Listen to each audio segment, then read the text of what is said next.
और इधर वाले थैंक यू। चलो ठीक है, मैं और कुछ बात नहीं।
Mr. Sureka, are you online?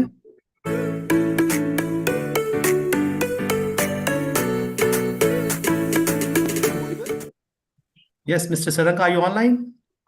Yeah. Yeah, done. Thank you. Thank you for joining, sir. Thank you. Okay, thank you for inviting. Actually, Good evening, sir. second in command. I think you need to be a bit loud.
Mr. Sureka?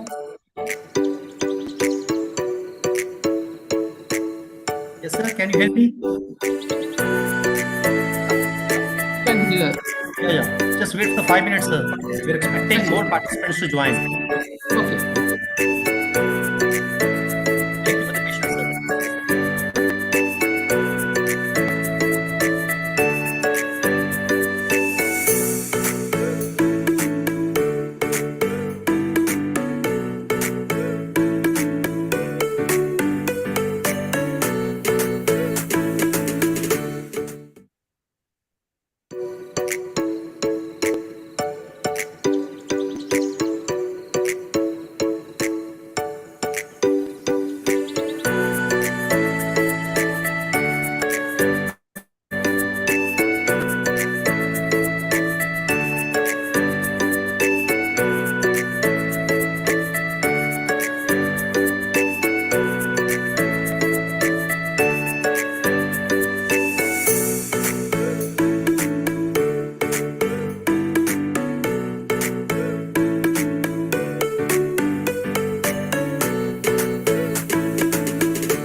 2000, right?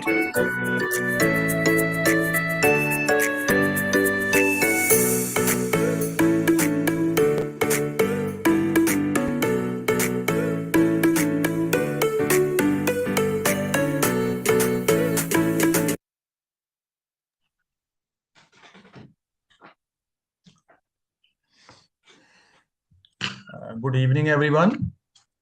Dear participant, I am Professor Vikram Sharma, coordinator of this FTP, and I extend a very warm welcome to all of you on the third day of our 6-day online FTP on AI for Atmanirbhar Bharat, empowering innovation, industry, and inclusive growth under Atal program.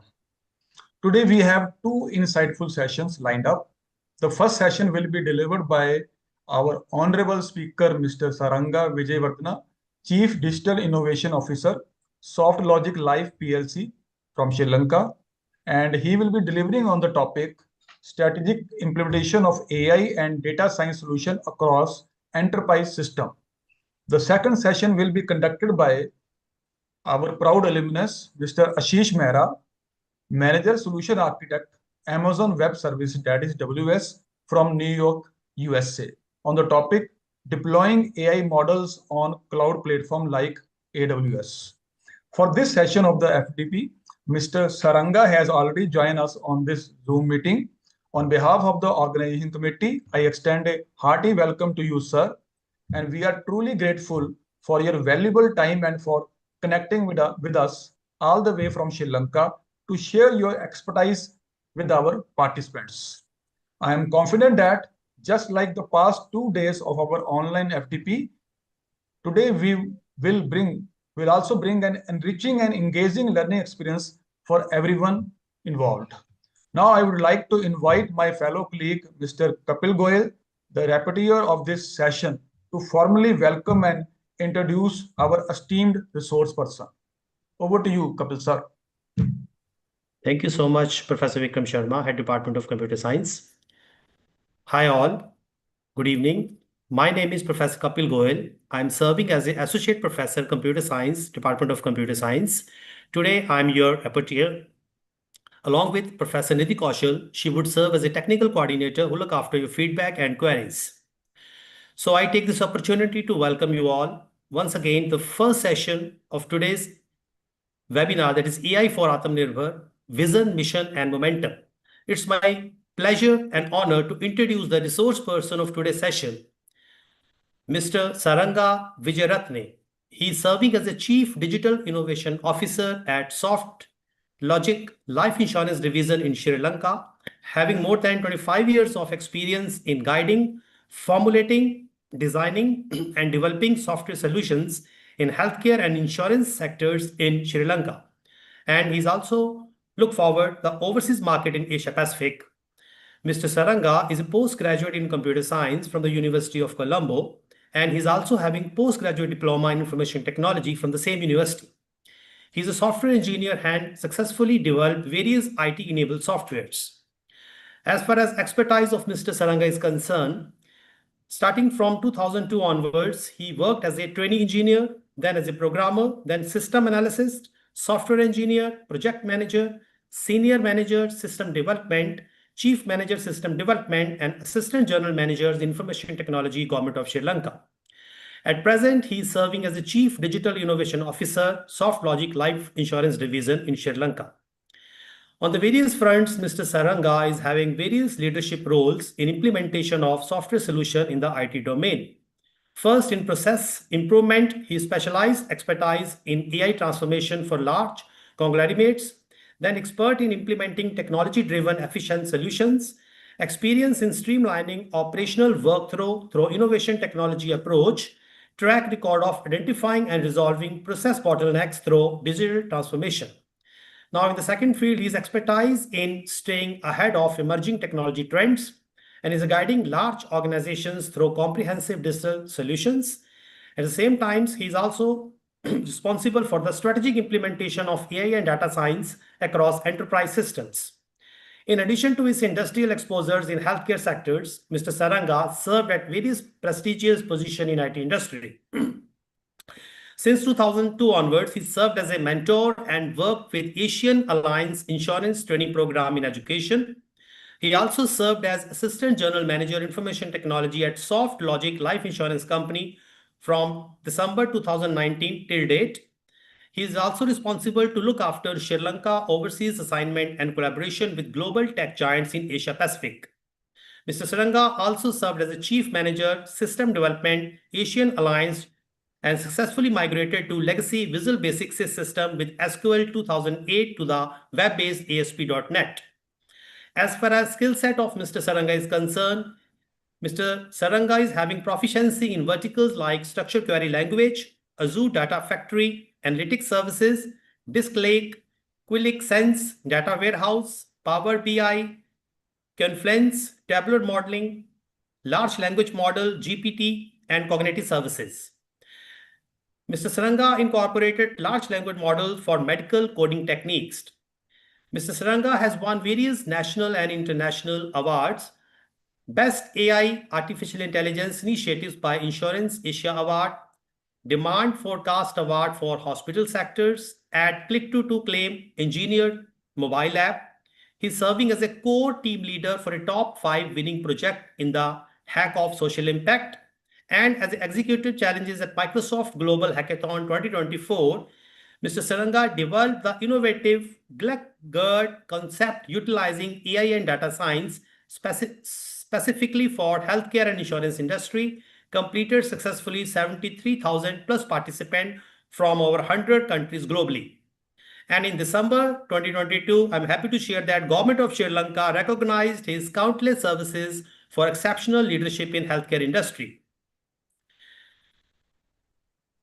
Mr. Saranga, we are grateful that you have spent your valuable time and you are having with us today. And now over to Saranga for your valuable insights and experiences. Thank you very much. First of all, I would like to thank organization committee. I am Saranga Vijayaratna, Chief Digital Innovation Officer at Softlogic Life. We are the second largest insurance company in Sri Lanka, and we are the largest healthcare provider in Sri Lanka also, because we are in large conglomerate. I am basically handling entire digital innovation journey of Softlogic Group. Our topic is very interesting topic today, how we can leverage AI and data science technology for larger enterprise like Softlogic Life. We are mainly in Softlogic Life, we are mainly focusing on the claim settlement and how we can improve underwriting using AI and data science.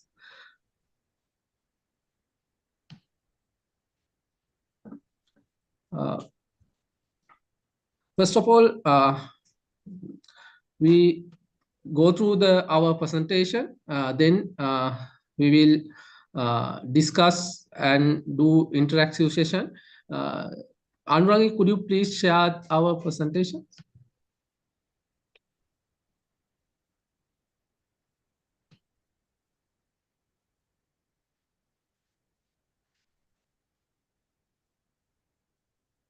I hope it's visible. Yeah, it's visible. Anurangi, first you go through the presentation, then I will add on to the discussions, and we will answer based on the questions. Okay.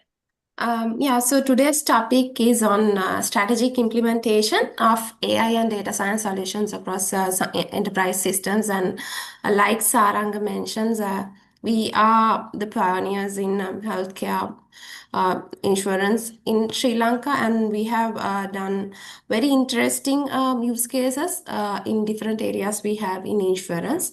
So today we are going to discuss about the industry context, who we are, and like how AI and data science is valuable for us and then how the claim automation is done through AI now in our um, company, and also how the process automation is done with NA10, as well as some ML powered use cases we have, like fraud detection and customer segmentation.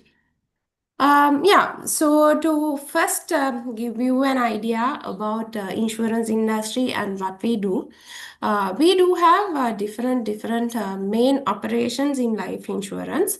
So I'll first brief you on that so that you can understand our use cases better. So the first one is being product development and design. So when I'm telling like products, it's basically the insurance products we have that will cater to different customers we have in Sri Lanka. So that part is there. And once we have these products, and then the next part is how we can attract the customers and sell these products. So after that selling point, once a customer decided to join us, he or she will go through this underwriting process where we will evaluate their life and then decide what's the premium that they will have to pay based on like numerous factors. Let's say like we look at the age, we look at the BMI, and whether there are any pre-existing medical conditions. Likewise, we look at those different things or like variables and decide what is the premium that they have to pay, the base premium. And then later we look at what else they want from that. For example, some of them will be interested to get the hospitalization cover. If they fell in ill, then they would like to get that part covered apart from the basic life insurance that has, right? So like the underwriting process is that. And then the sales and distribution part, like I mentioned, so we have to find the customers who will be like interested in our products, and then we have to sell this insurance.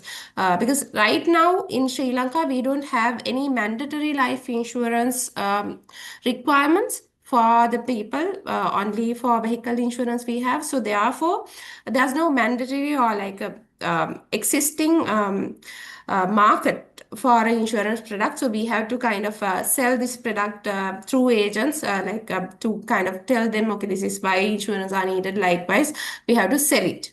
So that sales and distribution part is there, and also the policy administration part, handling the policy, like whether they are paying the premiums on time and those things. So the policy administration as overall, that is there. And also one of the main points in insurance is going to be this claims management, because since we are selling this life insurance, and the next thing that we will have to deal with is the claims that's coming from these customers. So it could be a hospitalization, it could be a death claim. Likewise, there will be different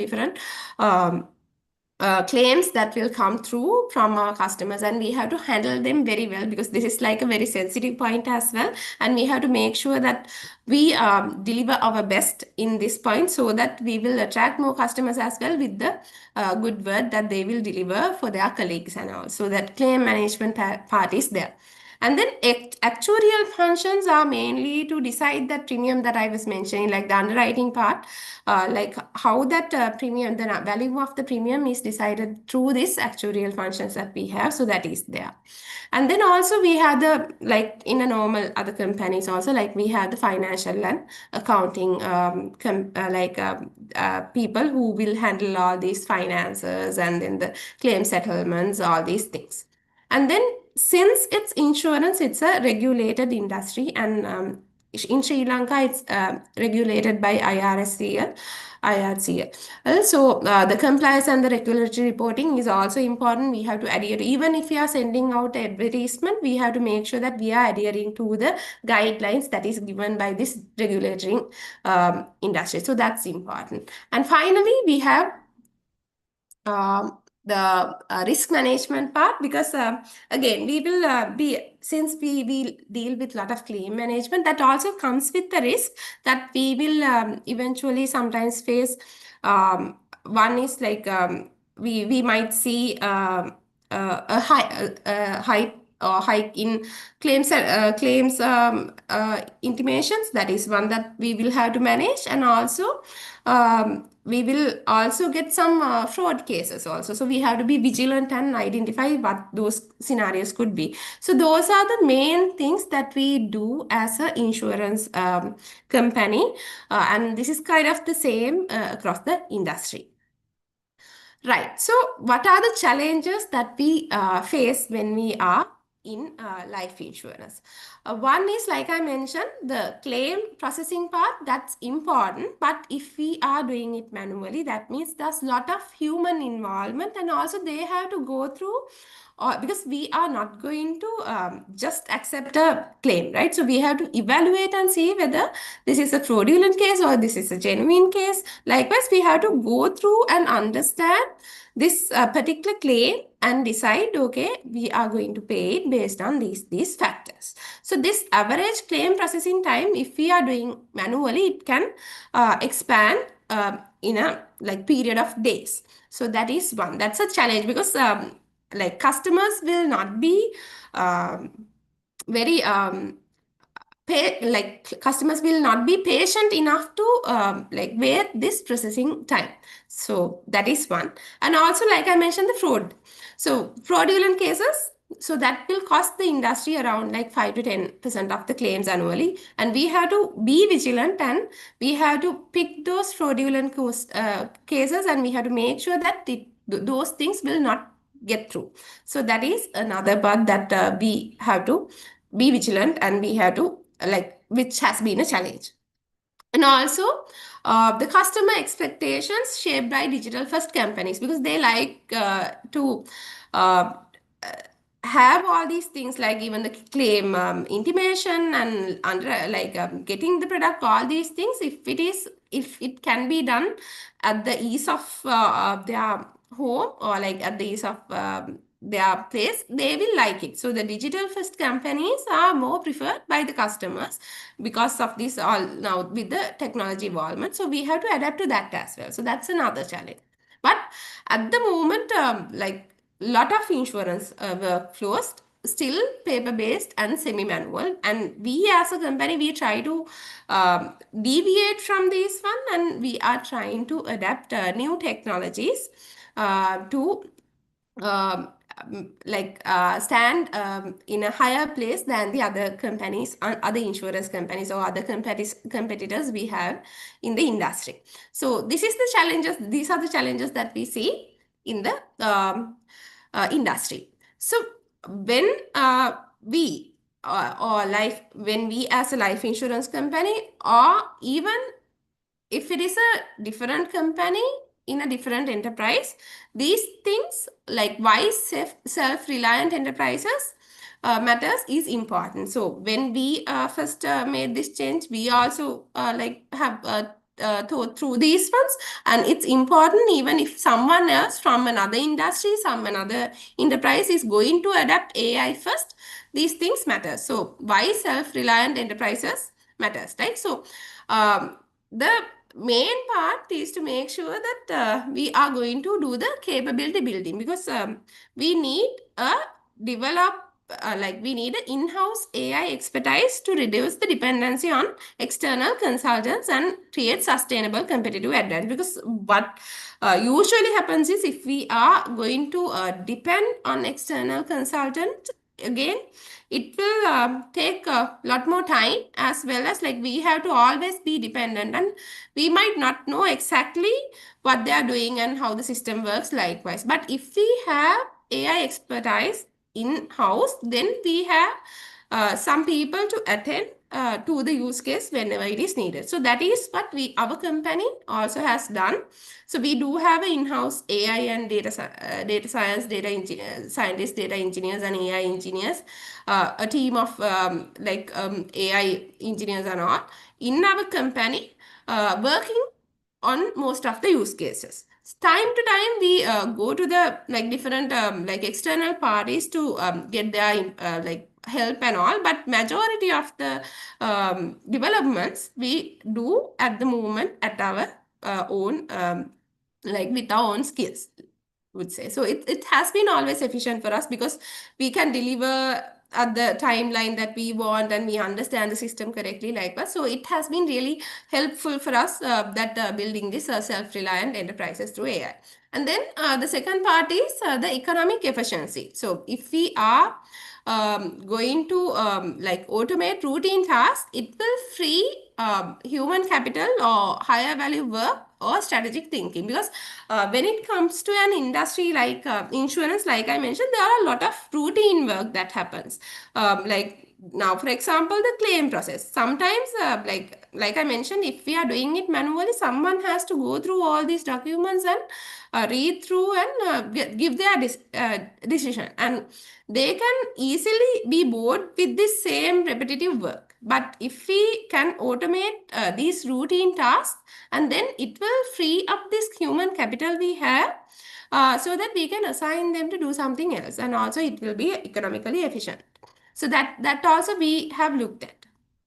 And also the other thing that is very important and something that we are blessed to have is the innovation leadership. So the local AI implementation, it creates or replicates model that can be shared across industry and region. So we have been always on top. I think at the moment we are the only, we can proudly say that we are the only insurance company in Sri Lanka that has implemented this automative like auto settlement of claims. And also we are ahead of the industry, and it has been beneficial because that good word has been spread to our customers as well, because they know that our like service is very efficient. So that is how that is like one way that we attract new customers. So this innovation leadership being like on top of the industry has been really helpful for us as to survive and lead in the industry.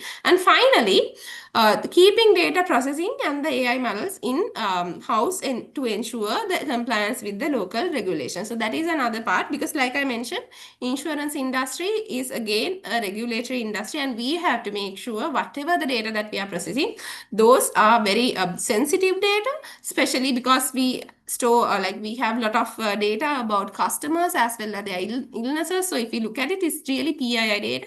So we have to make sure that this data is safe. So it is best to develop the use cases locally because of this reason. So we have looked into that as well. So these ones might change, like I mentioned, like different enterprises and different companies will have different needs. They will have to evaluate this one.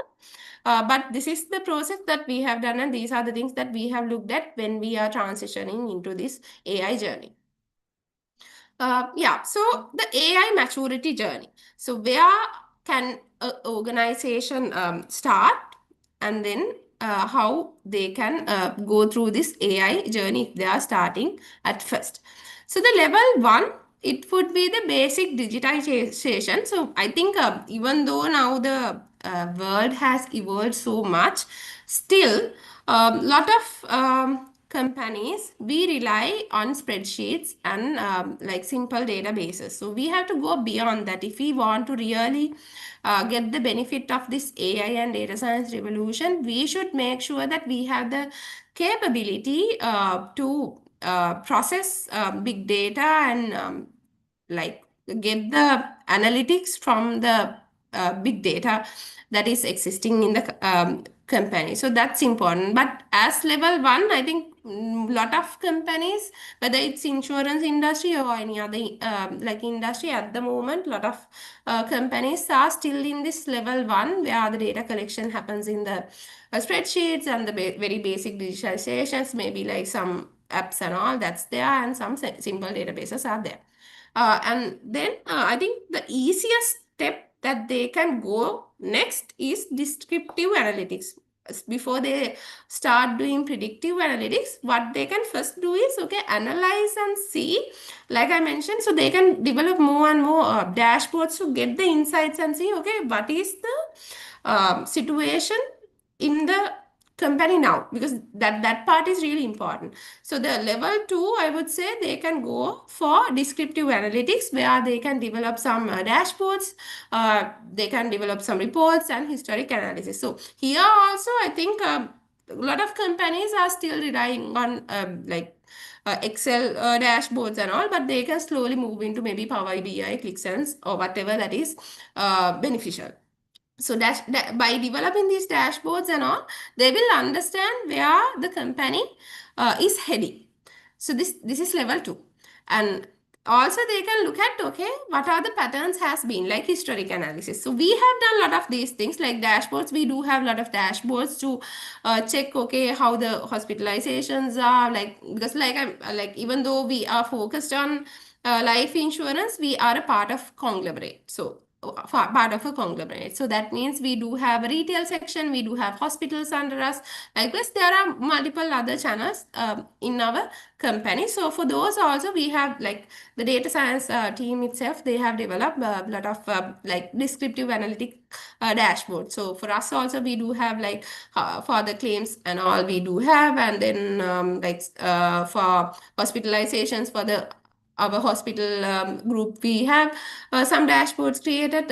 Likewise, the historical analysis part, as well as to kind of see on real time how things are, we have checked. So that is there.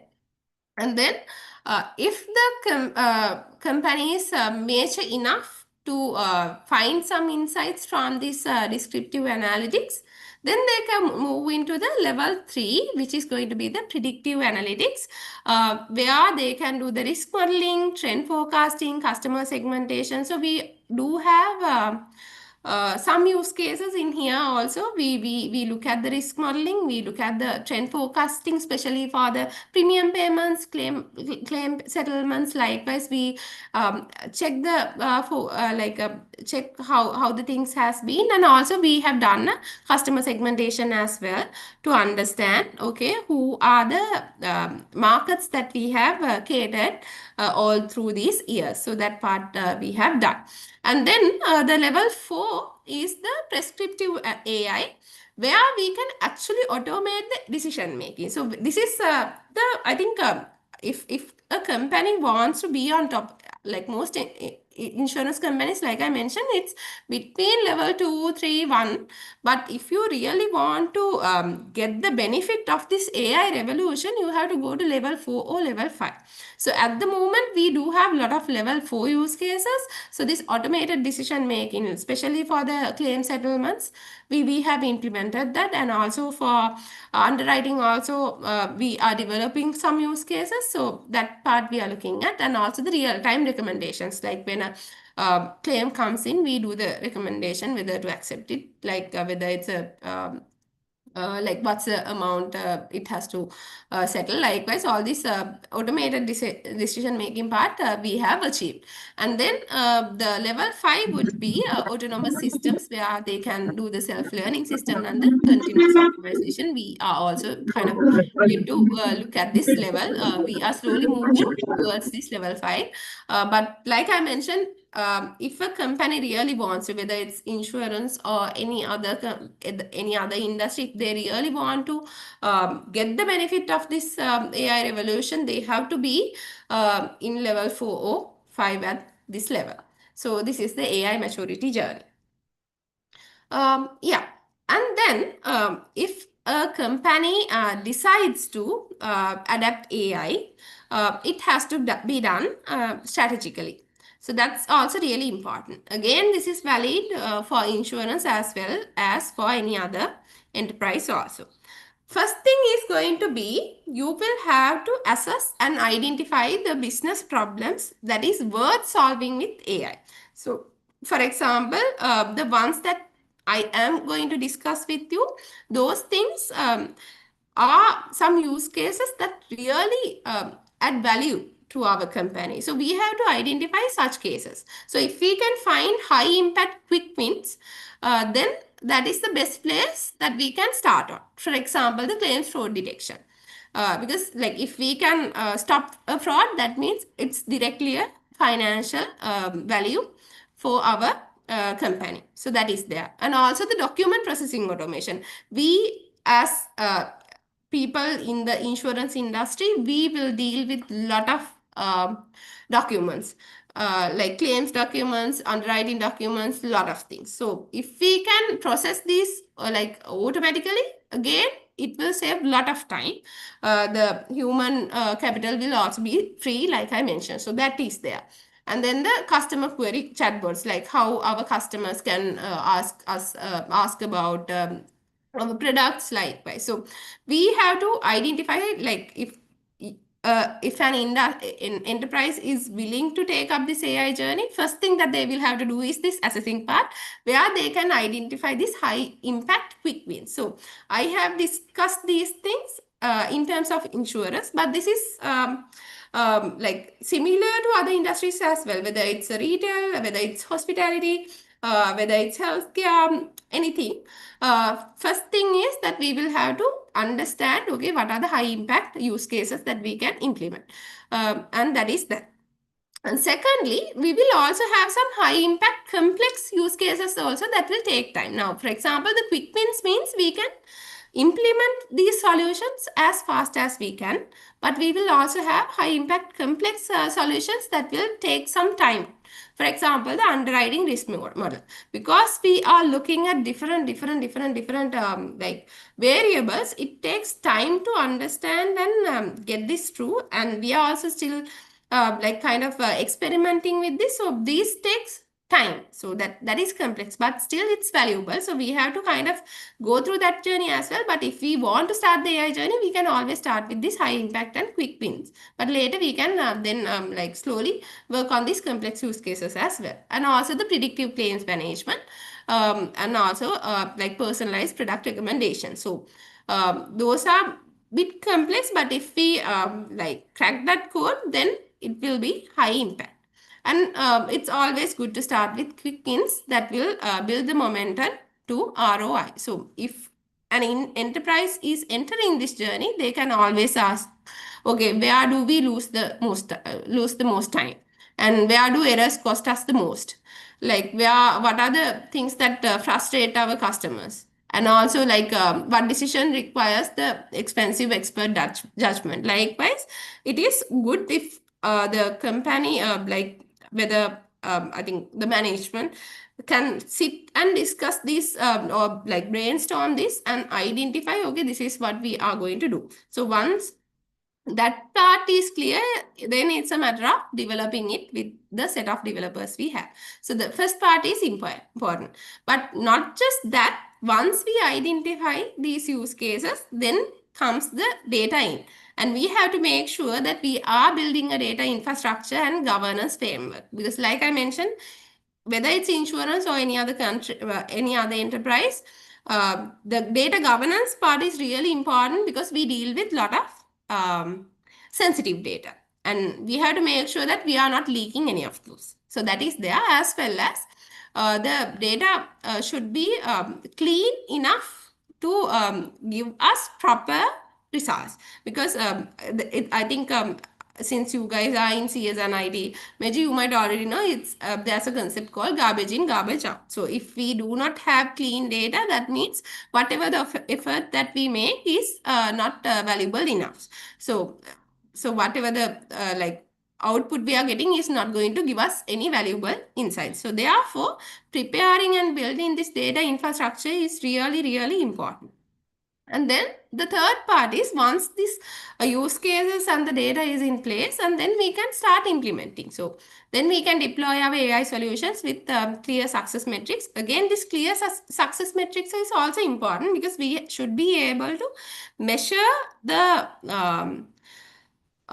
measure this value that we are gaining out of these AI solutions that we are giving. So that part also should be there, the value calculation part. So the success matrix also important. And once we do the implementation, then the last part would be the scaling part, how we can expand these successful pilots across the enterprise. So we can identify the use case, and then we can check for the data, and if the data is available, then we can do the implementation. And once the implementation is done, we can pilot it with a set of like a sample, and then check what is the success matrix. So if the success matrix is meeting what our expectations, then we can scale it to the whole company and roll it out. So that is how the strategic framework should work.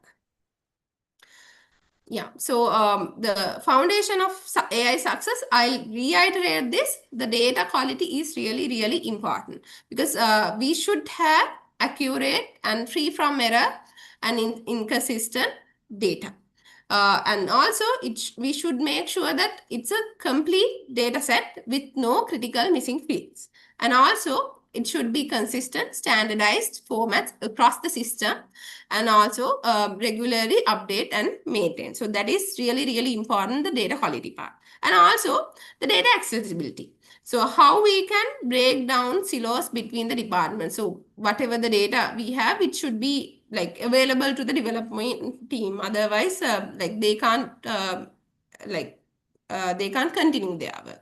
And also, you have to decide on, okay, what is the data governance or data infrastructure that you are going to make. Now, for example, in our company, we do have like databases, we do have some data in Azure Lake, like in the Blob. Likewise, we have defined our own data infrastructure. So that is a company decision, how we they are willing to store data. So they can create unified data lakes or warehouses depending on their requirement. And then also like API enabled system or real-time access whenever data is needed, we should be able to get it without a hassle. And finally, like I mentioned, the data governance part, clear ownership and accountability, like who are going to own this data, and also how the privacy and security protocols are met, and also whether it's compliance with regulations. For example, like I mentioned, because our insurance industry is regulated with IRCSL, it's important that we meet with these compliance and regulations. So sometimes, especially when it comes to finance industry, sometimes we are not allowed to store certain things in cloud. So we have to take those things into account. And finally, like audit trails and documentation on this one. And 80% of the time, like it is spent on this data preparation.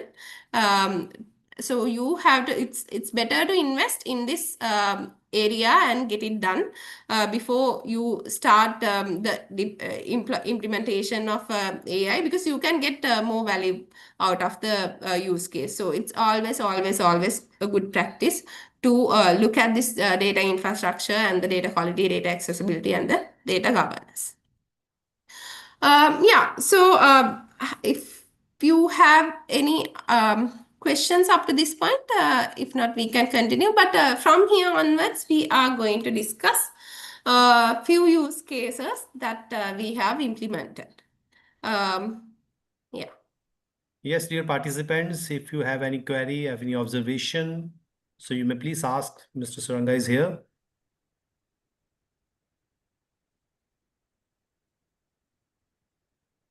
Okay.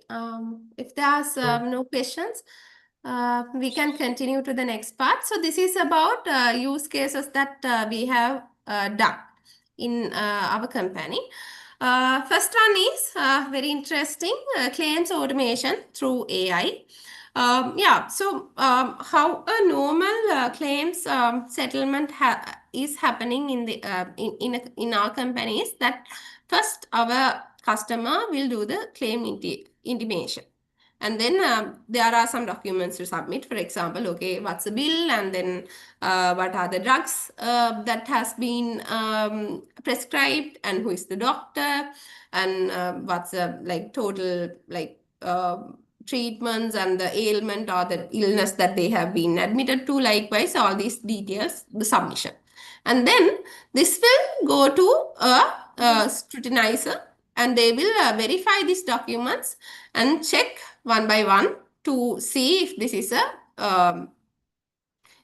a valid claim, or like if this is a true or genuine case. So once he looks at this one and understand, okay, this is something that is genuine and we can pay, the claim decision and the settlement will be done. So if it is something that is suspicious, we will reject it, and for investigation purposes and likewise. But if it is something that is genuine, then the claim decision will be it will be accepted and the settlement will be done. So this is how the usual claim settlement happen in the company.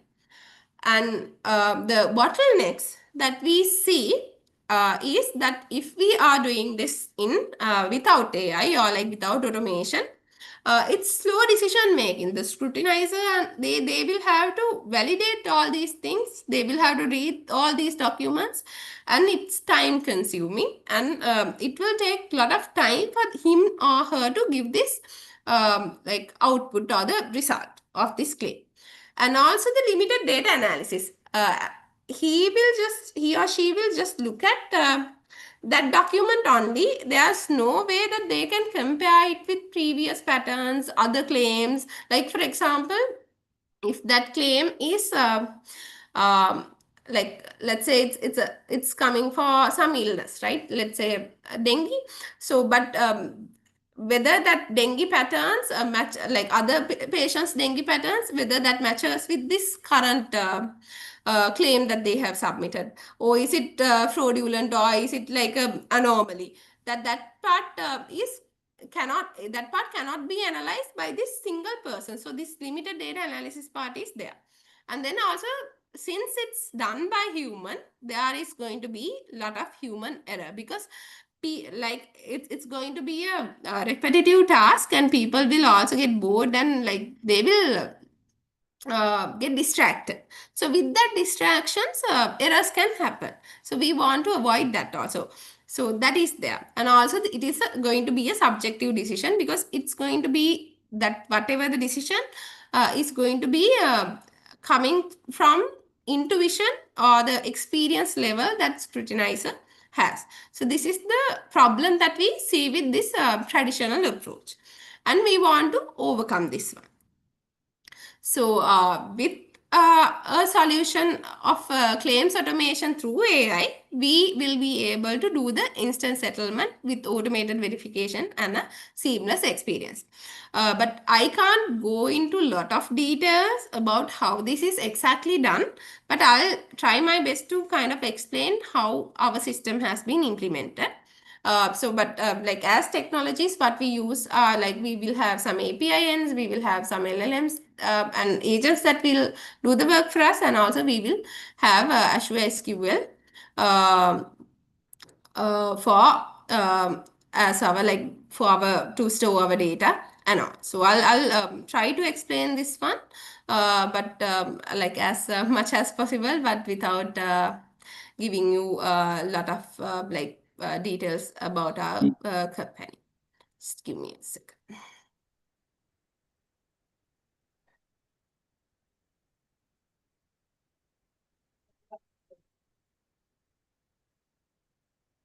Right. Yeah. So we do have something called like a app that enables our customers to submit their. So again, when it comes to claims, there are different claims. Like for example, the hospitalizations are one also. But since we are catering some corporate customers, they do have a OPD value also. Like for example, if for some like I mean sometimes we have to go to specialists for some cases, and likewise for that also we have the settlement processes. So for these corporate clients, we have this OPD amount that they can claim on a yearly basis. It will change. For example, we can say like for a year they will have maybe like just for as an example value, they might have like 40,000 rupees that they can claim through the year. And then in the next year also, it is going to get updated likewise. So for these customers, we have introduced an app where they can make the submissions. So that app will help us to receive the bills, prescriptions, and the consultation charges. And then through an API, what we are going to do is we are going to send these documents to our AI model that we have developed. So again here, it's companies like if it is a different enterprise, they might use different models. But here also we some like I think we started doing this with Azure, but later we have changed this LLM to like Gemini. Likewise, I mean time to time with the new technologies coming in, we evaluate and change these engines. But we are going to send this to AI powered scrutinization. So earlier I was telling you about the scrutinization part where that is being done by a human. But now with this process, what we are doing is since we have collected all these documents, we are going to send it to a AI model. And before we send it to the AI model, there are some other models also that these documents are passing through. So, for example, the one is the duplication models to check whether it's a duplicate claim. And if it is not the case, then we are checking the fraudulent model as well, like some like fraudulent to identify the fraudulent activities by looking at some numbers and like whether this has some document alterations and like whether there are any missing documents. Likewise, we looked at certain conditions, and if that is also passed, and then we are going to pass this to a document like image classification model where we can look at and categorize these documents that they have sent us. So that is going to be now so like I think in the beginning I mentioned they can receive bills, they can receive prescriptions and consultation charges, and we have to separate those into different baskets. So that part is done through this image classification model we have. So it will identify different document types, and then whatever the information we have on those bills, we will extract. So there is a text extraction model that will extract us all the information about the prescribed drugs and the amounts, the quantities, all these things, and also who is the doctor and what's the ailment. All these things are being extracted, and then later, since it's OCR data, right? So obviously it is going to be a little bit messy. So we have to clean that. So we do the cleansing data part as well. And this data, the clean data, which has removed all this noise data and the formatting, we will then send it to the AI powered scrutinization we have, and then it will check for the ailment, it will check for the given prescription, the drugs and all, and then it will give us the decision. But there will always be some cases that we can't automate and settle. So those things will be passed for manual checking. So that part is also important, because whenever we develop an AI system, we can't let it run without human intervention. We have to always keep human in the loop, who will check and see whether this is working properly. So that part is done. Anyway, that complex cases, we will pass through a human also to re-evaluate and check whether the decision is correct or not. So once the decision is given, then we will pass it to the accounting department, and then it will prepare the invoices and do the settlement. So that is how the claims automation is done. Yeah. Then we have very recently started something really important, like very interesting, I would say. That is on the process automation of our different departments we have through something called N8N. So I'm not sure whether you are familiar with N8N, but it's a orchestration that we can do like for automation with the AI component also in. So what we have done is that we have like started doing we have started automating a lot of initiative across multiple business functions we have. Now, for example, we have HR functions, finance functions, we have compliance functions, we have auditing, all these like departments. We have evaluated what processes that they do, And then we have identified that things that we can automate, and then now we have started automating those with N8N. So we can leverage N8N workflow automation platform to enhance the efficiency and this reduce manual efforts and improve operational excellence of the function. So I can give you few examples, but we are also working our way to add more and more processes into this. Yeah, so we have the report and analytics function, and we have identified different reports that we can automate. Like for example, the GWP reports, and also like agency performances, performance dashboards. Likewise, we have looked at, and now we are on our way, like we have done or some in development to automate. That is one. And also the claims and operation. Again, the payment processing part, the cashless and the reimbursement parts, we are looking at how we can use N8N to automate.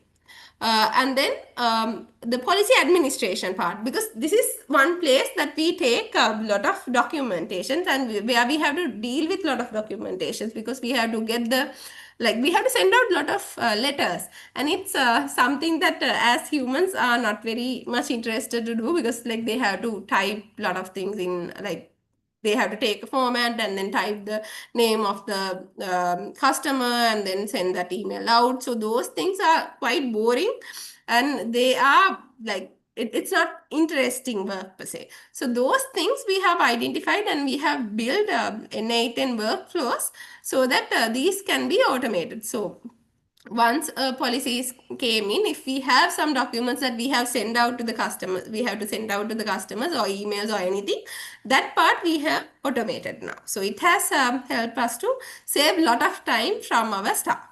And then the underwriting and risk part, we are at the moment looking at like how we can optimize our underwriting and the risk scoring by looking at the past patterns as well. So that part is there. But also the ailment categorization is also now happening, because we get, I mean, there are a lot of illnesses in the world, right? And then we get a lot of different claims from different illnesses, but we want to categorize them like similar illnesses into one likewise. And that ailment categorization part, I mean, we don't have that medical expertise, right? So, and also we like if we want to do it, we will have to get the help of a medical or like medical person, or like someone related to health.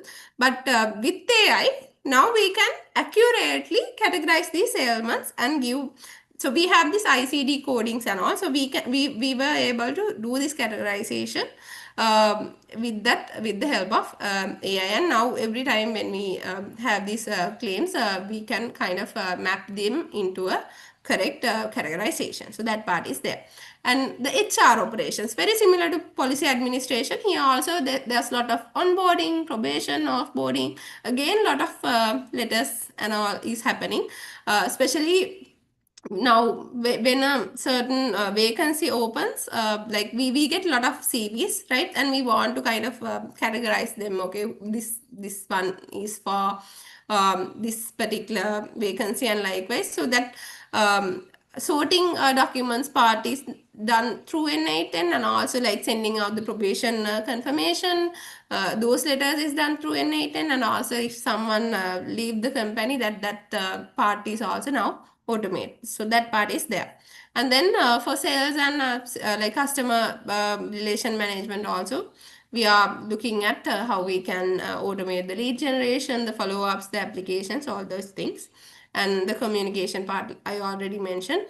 And also we do have a few conversational AI also now implemented for our staff, because one thing that we struggle is, now sometimes we have things that we like to get done through AI, but we can't use, I think you might already know, we can't upload whatever those sensitive data into already existing like ChatGPT, Claude, or whatever, and get the answer, right? Because that we are in the risk of leaking our confidential company data to train these LLMs, right?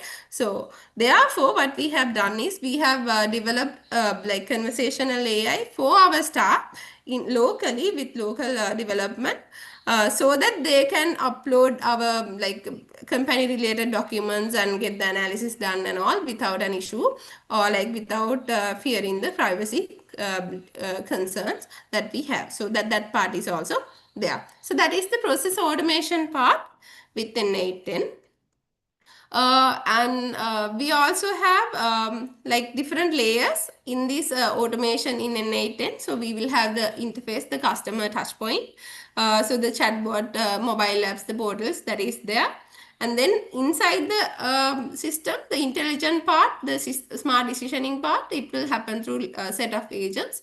So it will like it will use NLP technologies, machine learning technologies, predictive models like LLMs and all inside.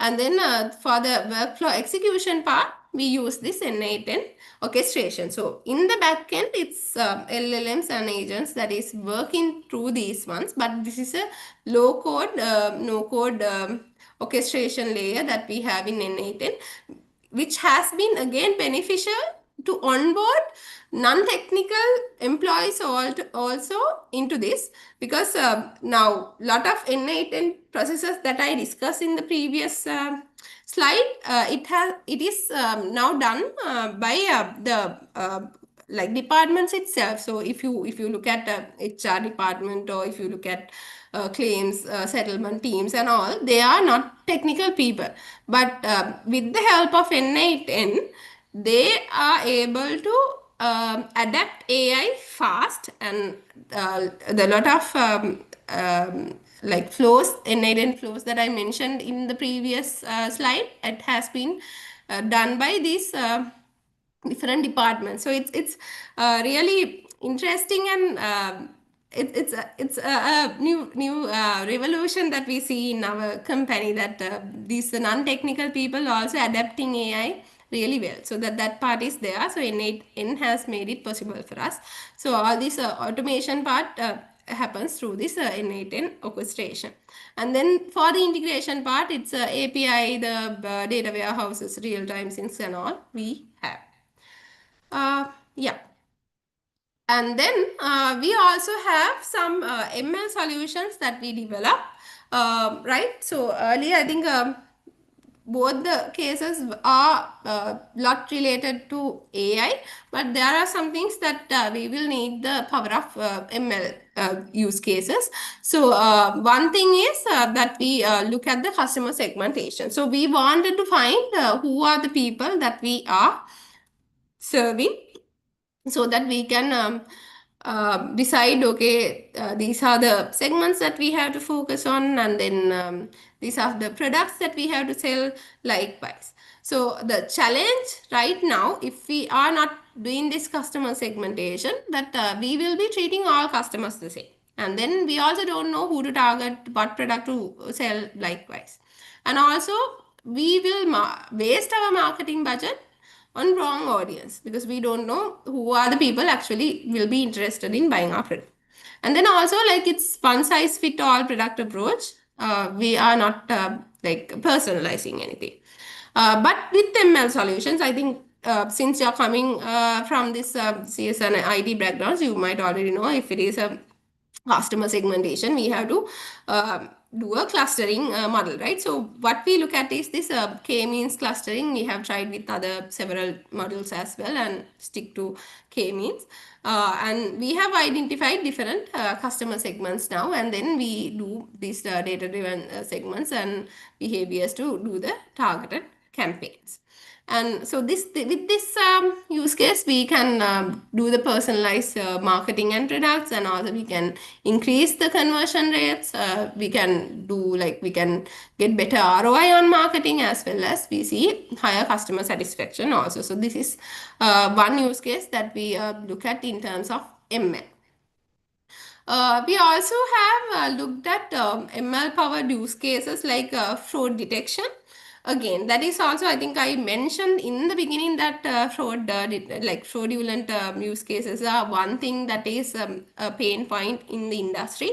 So with anomaly detection, models like isolation forest, we are flagging the instances or the claims that could be fraudulent. So we can like recheck and all, like we can audit, we can investigate and see whether they are actually genuine claims or whether it's a fraud case. So but like without the ML power, we will not be able to detect all these fraud schemes and the patterns that is underlying in the data. So that is also we are doing. Yeah, so finally, in whatever the AI implementation that we do, we have to make sure that we are doing the risk management. Because like I mentioned, we deal with a lot of sensitive data, and it's important that we make sure that we are doing the risk management part properly. Yeah, so we might come across different risk types.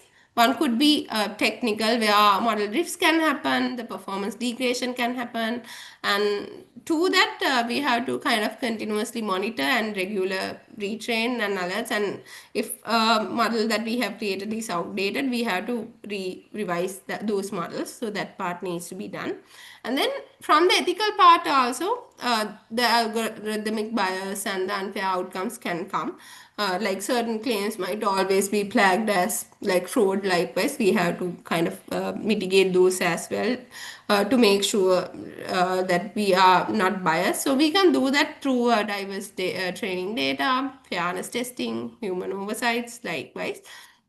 And then the security part, which is again important, we should make sure that data breaches will not happen, or like adversarial attacks will not happen. So encryption of PII data and access controls, security testing, like incident plans, all these should be in place if we are implementing AI, and if we are using like cloud-based services and all. And for the compliance part also, again, it's necessary, like I mentioned, the regulatory violations and unexplainable decisions should not be there. So if we are giving a decision for a claim, there should be a clear and concise reasoning behind that. And then for the operational part also, we have to make sure that we are not over relying on AI, and we have to make sure that the skill atropic, sorry, will not happen. So that is why I mentioned it is really important that we, sorry, that we have humans in the loop. So that is why in our systems also we have that part, the human in the loop part, it's there. And also the manual fallbacks also there, like for the complex cases and all, it will be handled by human itself without AI taking the judgment solely.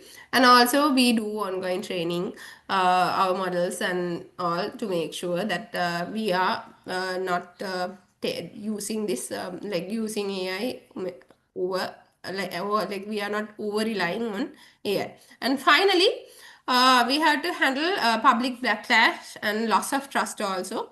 While we are using AI, we have to make sure that the transparency and the customer communication and the explanation parts are there without an issue, with clear like evidence, so that we can avoid getting public backlashes, and we can maintain the reputation we have in the industry. So that is also really important, whether again if it's insurance or in any other enterprise. Yeah, so finally, key takeaways of today's session. One is, if a business is going to adapt AI into their enterprises, first they should start with the business problem and not technology. Like they should not say, okay, we are going to use AI or we are going to use data science and then start like see what to do likewise. But they should have a clear understanding about, okay, these are the pain points that we see in our operations and these are the ones that we need to solve. So in our case, we have clearly identified that claims, underwriting and fraudulent patterns, these things are the pain points that we have, and we are finding solutions for that. So it should be a good practice. And also we should have a measurable business outcome too from this one. And then the data part. Data is the foundation of any of the implementations that we do here. So it's really important that we invest in data quality, governance and the accessibility before we start deploying AI. If data is clear and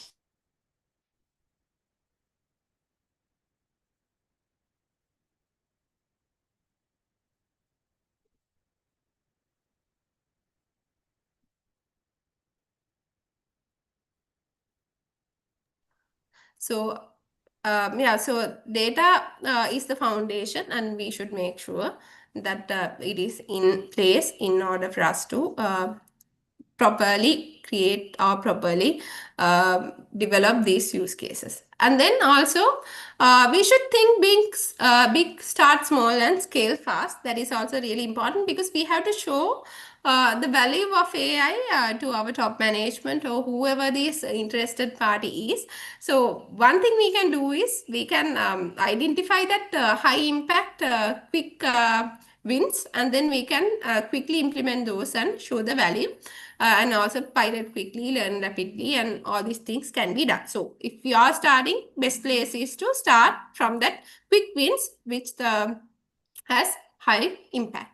And then also the people enables technology. So this one also really important, as well as it might be a little challenging as well, because this change management and the capability building are as important as technology itself. So that is why I mentioned about N8N orchestration, because we wanted to transform, or like we wanted our staff, the non-technical people also to adapt AI. So the best way to do that was to adapt to a low-code, no-code solution, which will help them to play with this AI. So with that one, we were able to do this change management more seamlessly or like smoothly. So that is also important. And also, I first discussed this one, built for self-reliance, like we should have internal expertise, partners that like strategically only to create sustainable competitive advantage. Because if we take a solution from outside and if they implement it and then if they go back, it will, like us as users, we will have a hard time kind of understand what the system does and what it, if it fails likewise, we might face challenges. So if we can create the solution on our own, then it's more like sustainable, I would say. So that is also important. So if a company is going to go for a go in an AI journey, it's important that they do have a AI like staff that is dedicated for AI and data science solutions. And also, we should always measure what matters. We should track all these financial operations, the customer and the strategic matrices to prove and improve the value. So otherwise, I mean, there's no point if we are doing something that is not adding any value to the company. So that part is also important. And finally, especially if you are in a regulated industry, staying compliant and ethical is really important. That will build the trust through the transparency, explainability, and the responsible AI practices. So that also need to keep in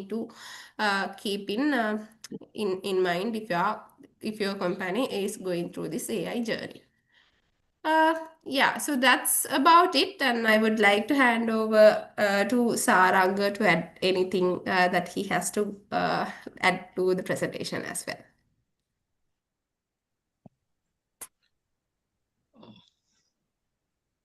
Thank you so much, Anuragi. It's indeed an honor, it's a privilege that the way you explained how the AI is being used, the technology is being used in the insurance sector. So I think it will be useful for the participants. And now the floor is open for the participants for their question answer round. Mr. Saranga, if you can come forward and take some queries. Yeah, actually, I think Anurang explained, I think everything.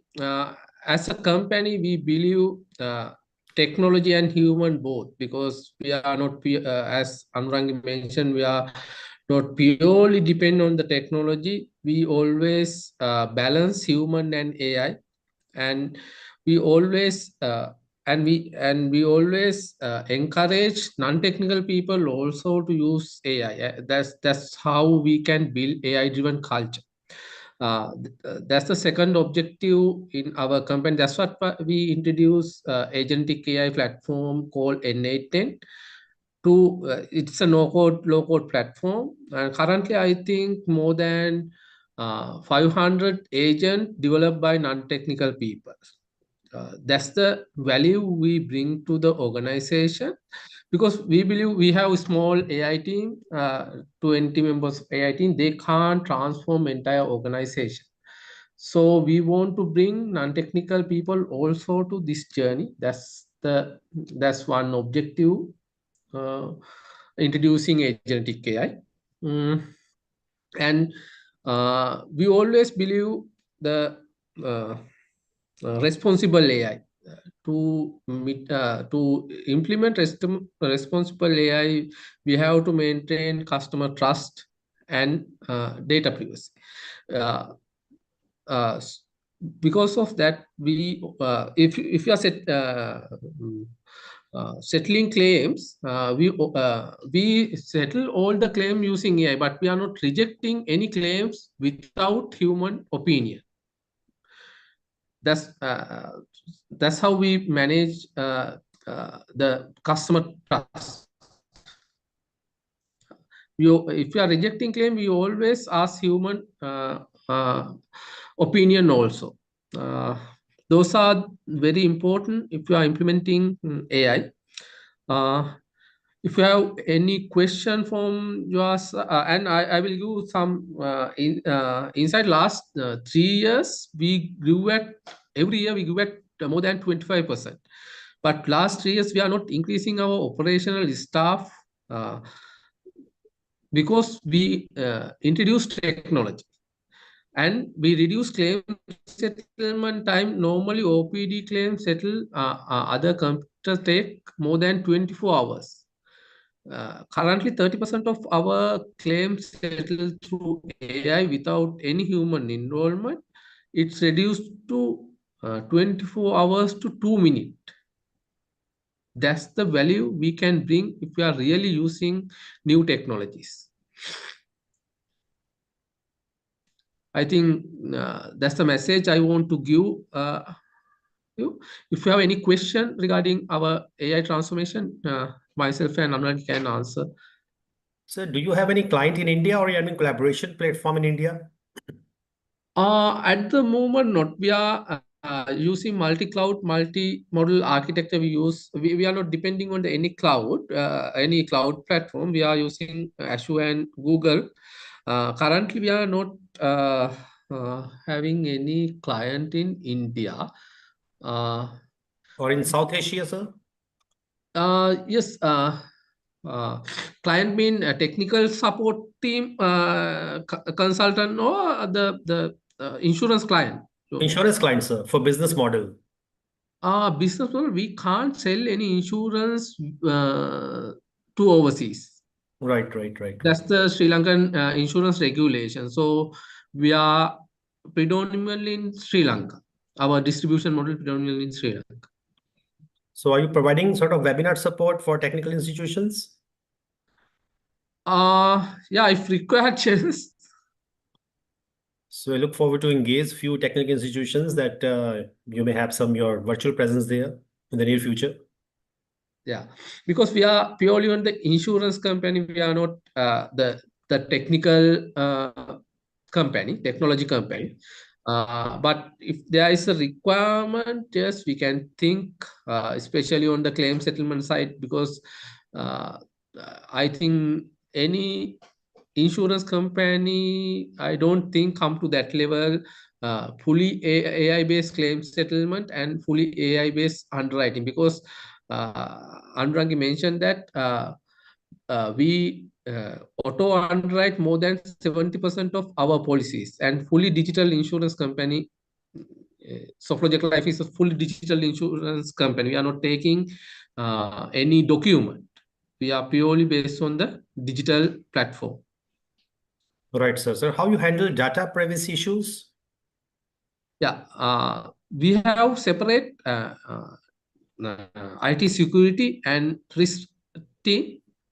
They are the main responsibility team for IT security and risk. It's not under innovation department, because we believe it's separate department. So we have separate IT security team and risk team. They are the one who mainly handling, and periodical. We have external party called Sri Lanka's Anurang is University and I think Sri Lanka SEPT, right?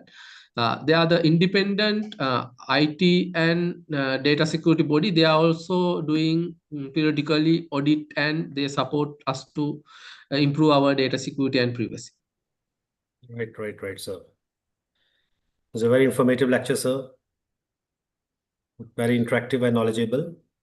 And I, on the behalf of my team, express my gratitude and word of thanks for sharing your valuable times and giving the participants the core idea about how these insurance or healthcare industries, they are leveraging these AI technologies for the benefit of their citizens. So there is a couple of announcements for the participant, and I think the feedback form is in chat box. You can fill it, and your feedback will be counted as your attendance. And if any participants have any query or any sort of suggestions, so please raise your voice or raise your hand so that I may unmute you.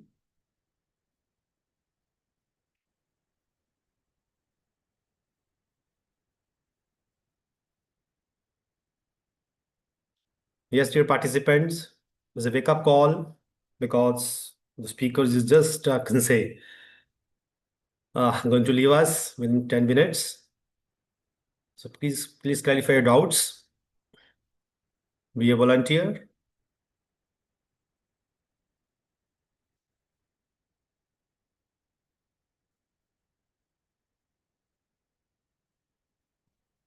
Okay, Dr. Vikram Sharma is here. Dr. Preet Sharma is here.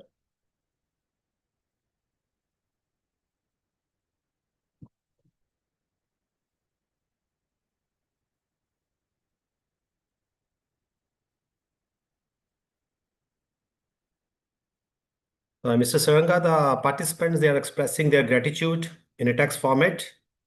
The way Anuragi has explained the working process of the company is commendable.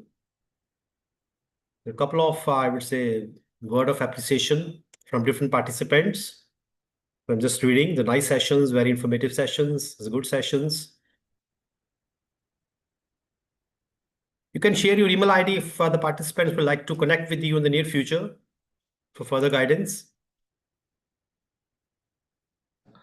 We will share I will share my email address. Anrangi, you can also share your email address. If you have any questions, please contact us, and we are happy to help.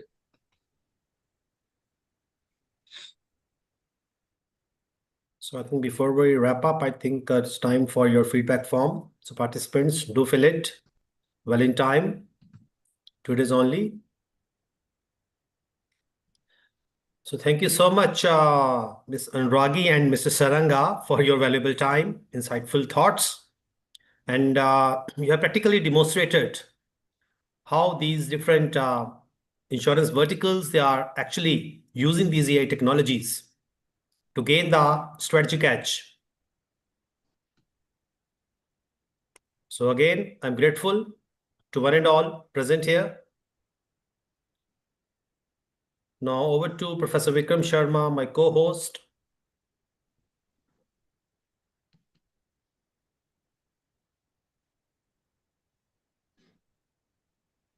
Just give me a moment, please.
Our Birthday Head Department, Professor Vikram Sharma is joining, and he also expressed his vote of thanks to the speaker.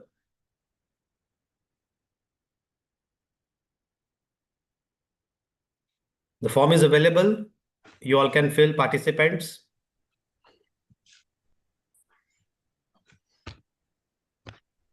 Thank you, Saranga sir, for such a wonderful and interactive session.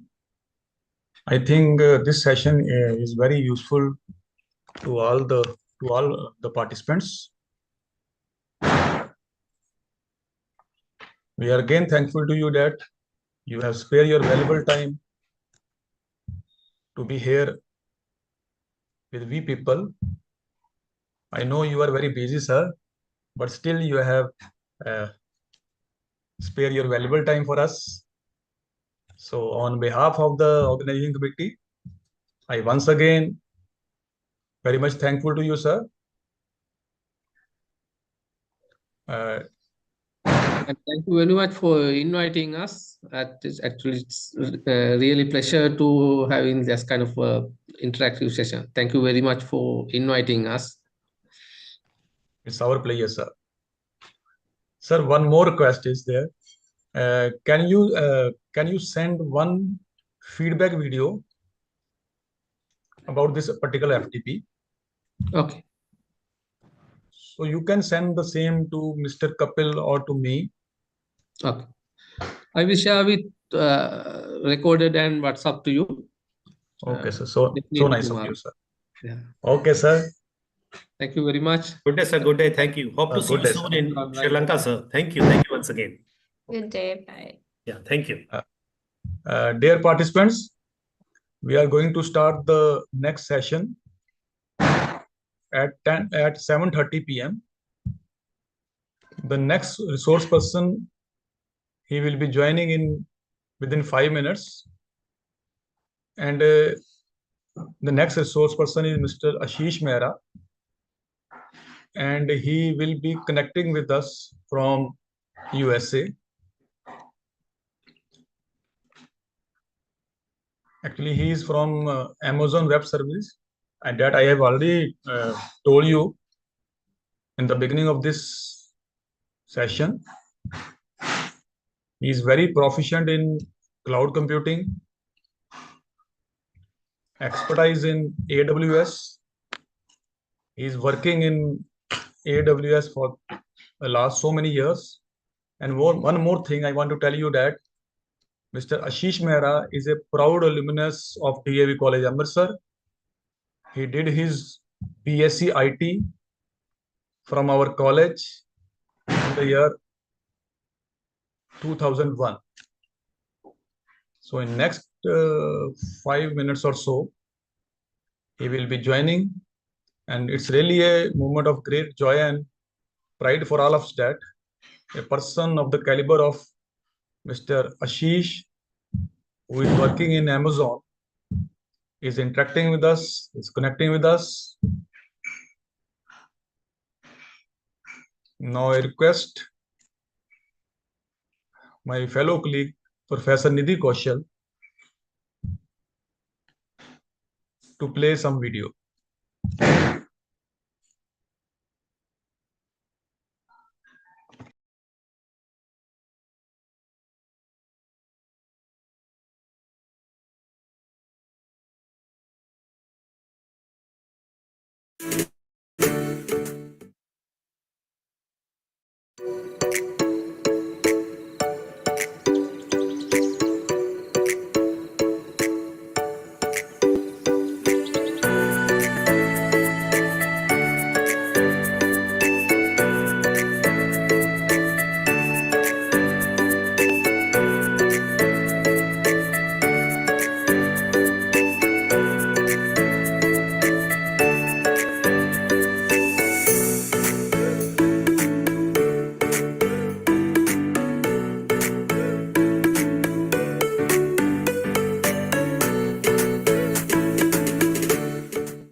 Am I audible? Yes, sir. Okay, good evening, everyone. Myself, Dr. Sunny Tukral, reporting for this session along with my esteemed colleague, Professor Nidhi Kaushal, take immense pleasure in extending a warm and cordial welcome to our resource person and all the fellow participants who have joined us for today for the sixth session of our FTP on AI for Atmanirbhar Bharat, empowering innovation, industry, and inclusive growth. Today's session is indeed very special as we have among us a distinguished professional and technological leader, Mr. Ashish Mehra, who has graciously agreed to share his expertise and valuable experiences with us. It is truly my privilege to introduce Mr. Ashish Mehra, who is currently working as Senior Solution Architect Manager, Amazon Web Service, New York, USA, where he leads a team of skilled architects in driving digital transformation, innovation for global organization. Mr. Ashish Mehra is highly accomplished technological leader with over 18 years of experience in the IT industry, specializing in cloud computing, enterprise architecture, and large-scale solution design. With more than 10 years of dedicated experience in AWS, he has played a pivotal role in designing, optimizing, and implementing secure, scalable, and cost-effective cloud solutions across multiple industries.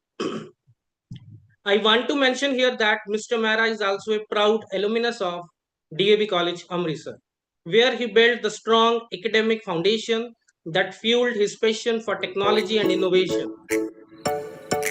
His journey from DAV College, Amritsar to global leadership at Amazon Web Service reflects his lifelong commitment to learning, excellence, and the advancement of digital transformation worldwide. To enhance his leadership and strategic management expertise, he also completed the prestigious Executive Course and CTO program at the Wharton University of Pennsylvania, USA. This global exposure strengthened his ability to blend technology strategy with business innovation, preparing him to lead at the intersection of enterprise vision and technical execution. At AWS, Mr. Mehra has successfully managed a sales portfolio demonstrating strong business acumen and strategic foresight. He has led customer engagement across various sectors, aligning technical solutions with organization goals to ensure measurable business outcomes. His work revolves around leveraging the AWS Well Architect framework to ensure that customer architectures are secure, reliable, and efficient while adhering to the best practice and compliance standards. He is also known for his ability to build high performing teams, recruitment, and nurture top talent and instill a growth mindset that balances innovation with operational discipline. Before joining AWS, Mr. Mehra held several influential roles at Unilever, Englewood Cliffs, New Jersey, where he served as technical architect for key initiatives such as Project Perfect Store and Project Cordillera. His expertise helped Unilever transition from traditional on-premises systems to modern cloud infrastructure, significantly improving data analytics, agility, and operational efficiency. He was instrumental in designing Amazon Redshift-based analytical systems, optimizing data ingestion through AWS services like EC2, S3, Lambda, and CloudFormation, and reducing process execution time from days to even hours. His contributions streamline Unilever global supply chain operation and data reporting framework across the America and the Europe. Earlier in his career, Mr. Mehra worked with leading organizations including HBC, Ranbaxy, Newgen Software Technology, Capgemini, etc. During his tenure, he gained extensive experience in enterprise middleware systems, message-oriented architectures, and application development using Java, J2E, IBM MQ series, and IIB. His projects for global clients such as HSBC Bank and Ranboxy focused on compliance management, rule-based process automation, and integration of large-scale distributed systems. He also contributed to the development of workflow-driven compliance and audit management tools adhering to global regulatory frameworks. He has conducted executive-level workshops, immersion days, and technical boot camps, empowering organizations and developers to confidently leverage AWS technology for scalable growth. His ability to translate complex cloud concepts into actionable insights make him a reputed speaker at industry events and leadership summits. Through his journey, he continues to inspire the next generation of technologists to think beyond technology, to innovate responsibly, lead empathetically, and build solutions that truly make a difference. Please join me in welcoming Mr. Ashish Mehra, a true pioneer in his field who will be sharing his valuable insights with us today on the topic deploying AI model on cloud platforms. This topic holds tremendous significance in the present era where industries are witnessing integration AI technology. We are indeed fortunate, sir, to have a leader of such caliber among us today. Someone who not only possesses deep technical knowledge but also a vision to see how these technologies can build a self reliant and digitally empowered India. Before I request Mr. Mehra to start with the session, I have further few announcements for our participants. We will have a dedicated question and answer session at the end of today's presentation. Participants are requested to post their queries in the chat box during the session, and our team will work them for discussion afterwards. You are also requested to fill out the feedback form once the session concludes. The link for the form will be shared in the chat box. Kindly note that the submission of the feedback form is mandatory for certification and attendance purposes. I once again extend a warm welcome to you, sir, and we look forward to a truly enriching and thought provoking session under your guidance. Now, I request Mr. Ashish Mehra to share his intellect with the participants. Over to Sir Yuna. First of all, thank you very much, Dr. Sunny. It was a great introduction. And I actually want to welcome all of you here. I know that this program will absolutely enhance your skill, and hopefully you're going to learn something new. I'm very obliged to be here, and thanks for the invitation. Today, the topic that I have been given, and I'm going to share my screen. Let me know if I am if you're all able to hear me and I am audible. Yes, sir, you are audible. Thank you.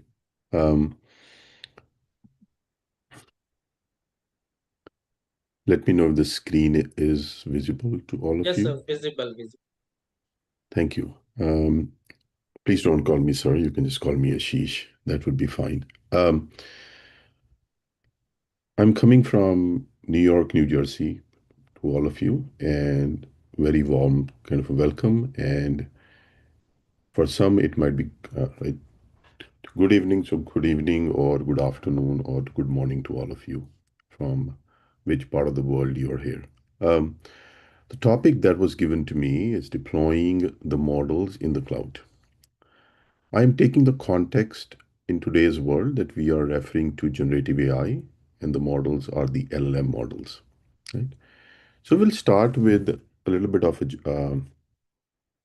So the agenda for today that I want to talk about is we will understand what are the deployment fundamentals when it comes to the AI models or the LLMs. We're going to talk about model deployment options and the capabilities. And then how does the journey of deployment of the model looks like? So these will be the key topics that I'm going to touch. To start with, we'd love to start with some of the fundamentals and talk about what are the models, why do we call them the LLMs? They're also called as the foundation models. You can also call them just like artificial intelligence model. So when you think about the LLM, think about these are very large, deep learning models. Those are pre-trained on some of the domain, some of the verticals, some of the industries. And when you think of the underlying network or the transformer, they have a lot of different neural networks aligned to each other. And then when you send them a request, they are able to encode, they're able to decode and extract the meaning of what you have asked. They're also capable to do reasoning. They're also capable to think. They also understand the context. So think of how we think as the humans. Very similar, we expect or we see the large language model thinking. But over the course of time, these models have grown in size.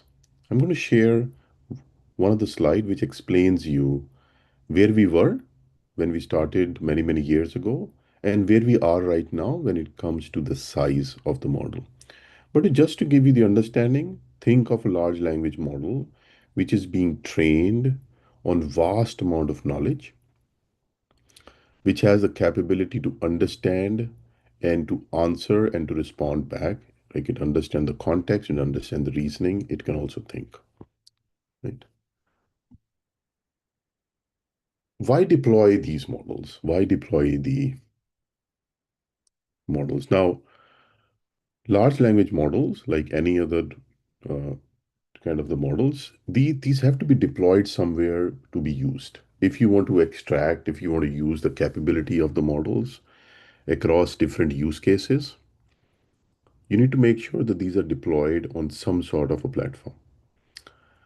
And the amount of resources, the amount of GPU, amount of CPU, amount of memory, amount of scale that's needed, cloud becomes one of the preferred choice to deploy these models because you can actually get virtually unlimited storage, virtually unlimited CPU and compute capacity, and that is what is needed to run these models.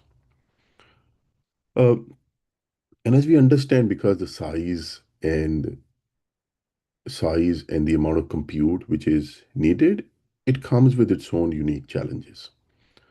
And apart from the deployment challenges, we also need to understand that these need to be efficient because with this large compute, large storage comes cost.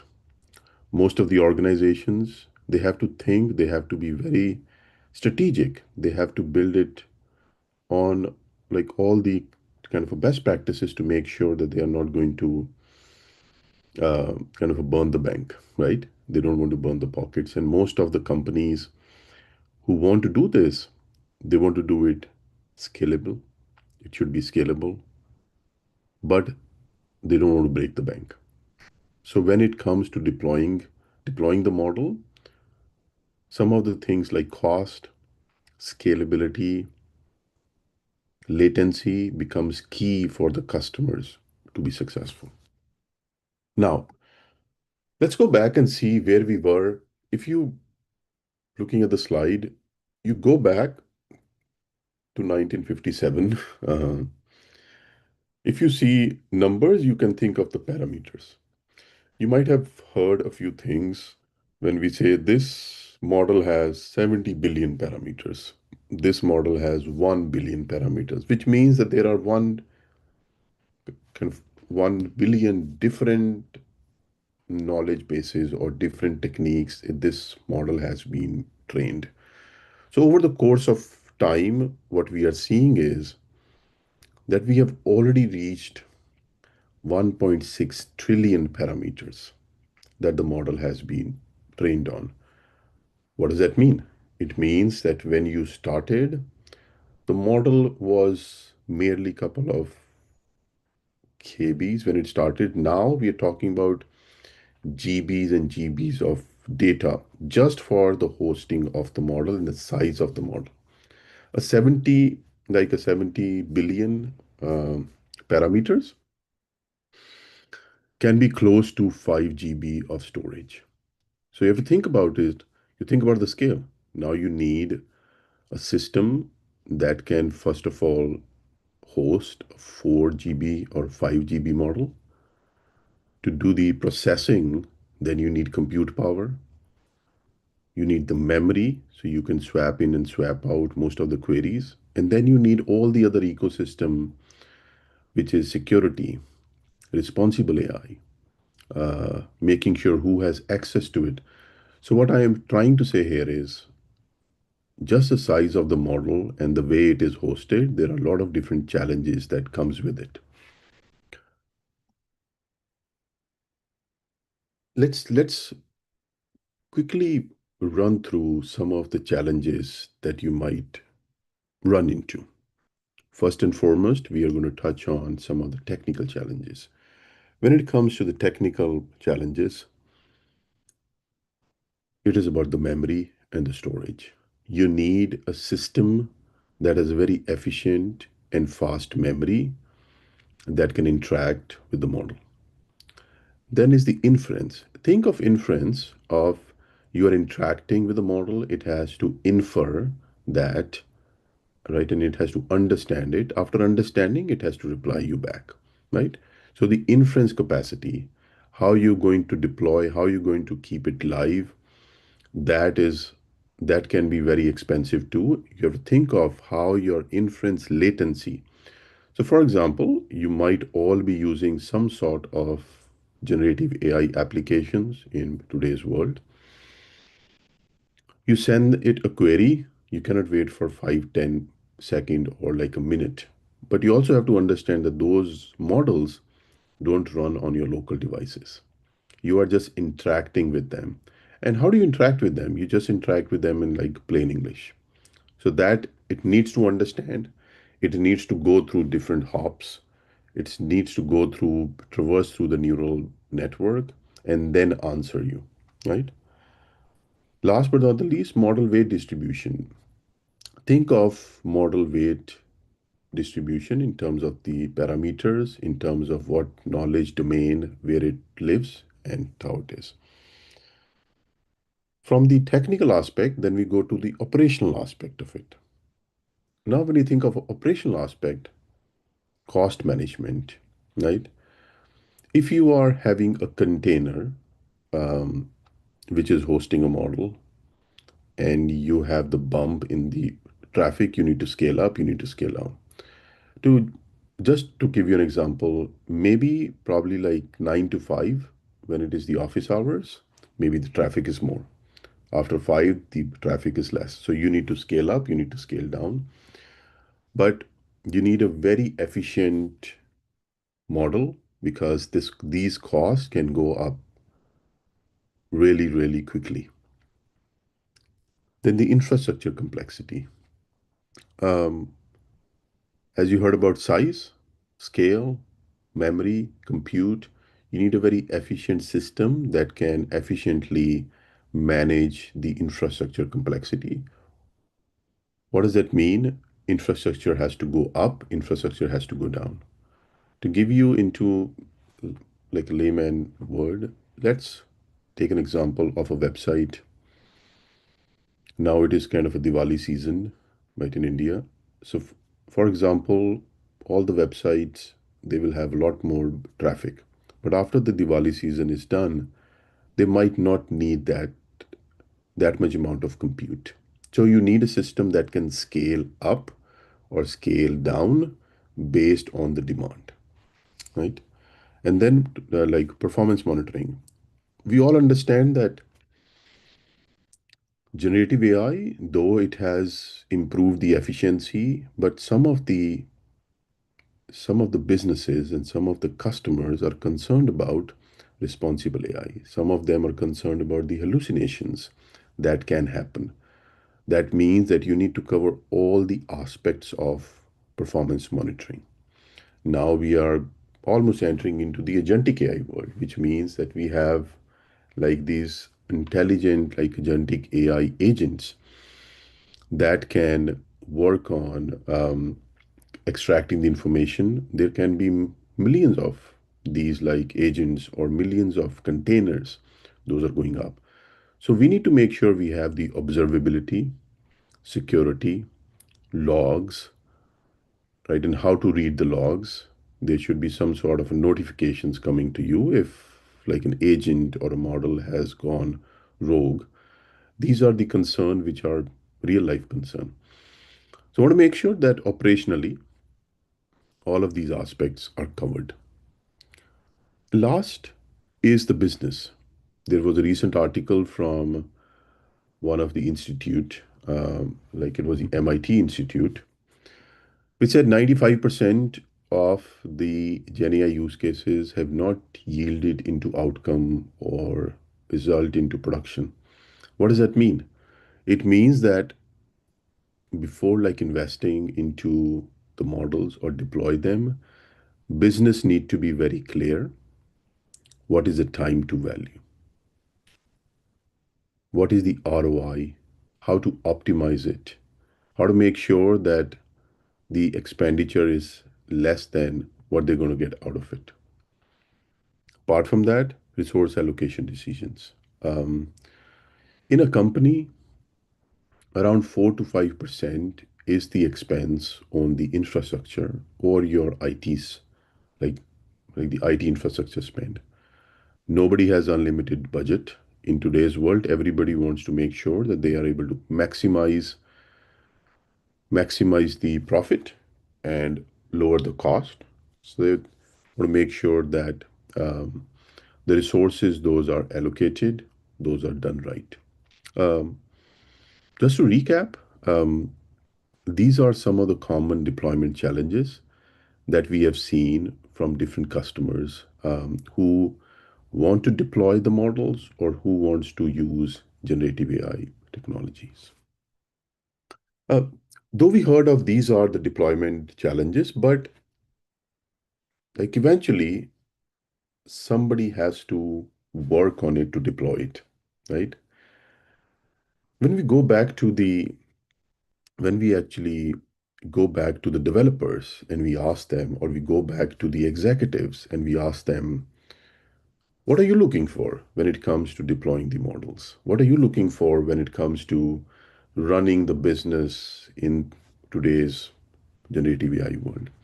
One of the things that comes up very clearly is performance. All the business need the best performance. Developers needs the best performance. They want to make sure that not all kind of models can do everything. If I talk about coding, if I talk about converting different code, there is a model from the Anthropic, which is called as Claude. Now, Claude Code, we have heard that it is really good in performance when it comes to code. You all might have heard of one of the model called as the ChatGPT. ChatGPT has different model, GPT 4o, 4o mini, GPT 3, GPT 5. Those seems to be kind of satisfying the need for the customer who have to ask questions and they can answer, or they can get kind of answers to some of the information they're looking for. Then within the AWS ecosystem, we have our own models called as the Nova models. Nova models are very well suited for use cases for different industry, which is voice to voice, healthcare, finance. So when I talk about performance, I am combining performance when it comes to how is speed and the accuracy of the model and the latency of the model. Then is the cost. I think so we were able to discuss the cost. I'm not going to discuss it again. Then the ease of use. Go 20 years back and we all thought that working on artificial intelligence, machine learning was more of a data scientist or somebody who is very deep into the data analytics. With the evolution of the Gen AI, what we have seen is you don't need that kind of deep knowledge anymore. Nowadays, I'm a solution architect manager. I used to code, but now to me, kind of developing an application, working on these tools is very straightforward. It is low code, no code. Some of the applications that we have built, like one of the agentic AI kind of a developer integration tool that we have launched, Kiro. Right now, you just have to write plain English. Writing plain English, you should be able to do a lot more stuff, maybe as compared to a data scientist. We already spoke about the energy efficiency that you might have all heard in the news that it requires a lot of different compute powers.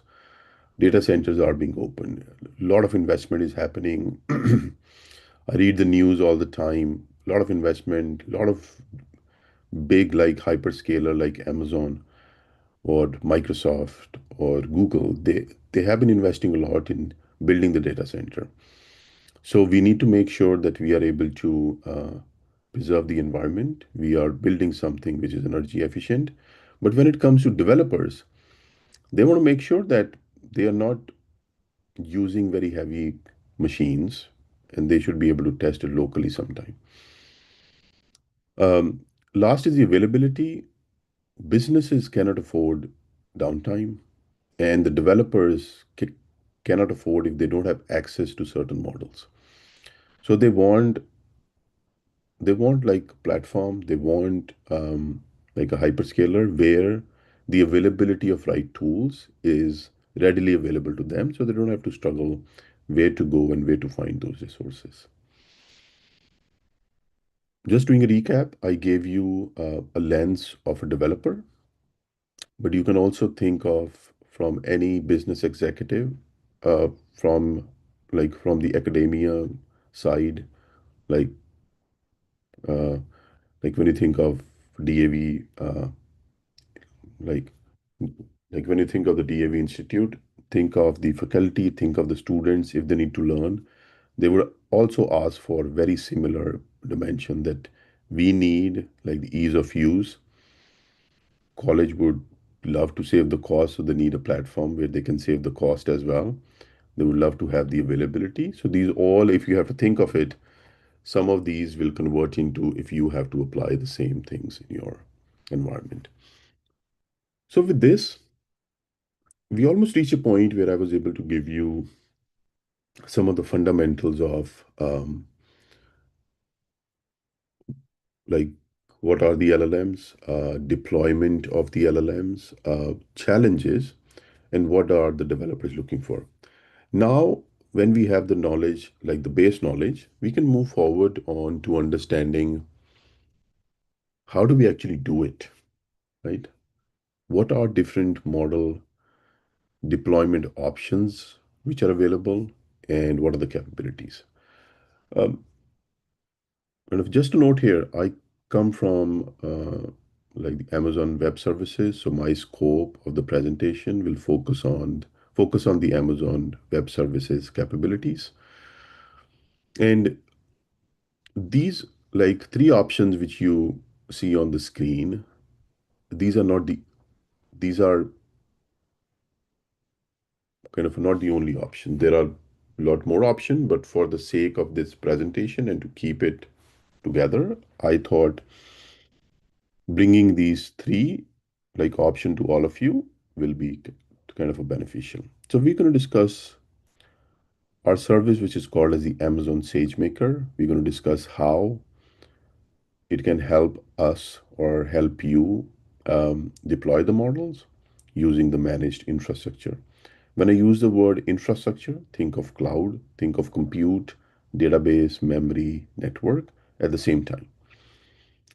Then is the Amazon Bedrock service, which is using the like kind of a serverless, which means that you don't have to worry about the underlying infrastructure. You know that the model exists securely, and you just have to make like an API call, and you will be able to access the model and the capabilities of the model. Third is model deployment on EKS. Hopefully, you have all heard about Kubernetes. Think of Kubernetes as containerized application, where you can run an application in a container. These three different options cater different use cases. These three options cater different personas of who is developing it. All right. Uh, I also wanted to give you an overview of in today's environment, how does the AI or the generative AI stack looks like? So on the top of it, it is more of an application based, just like out of the box application.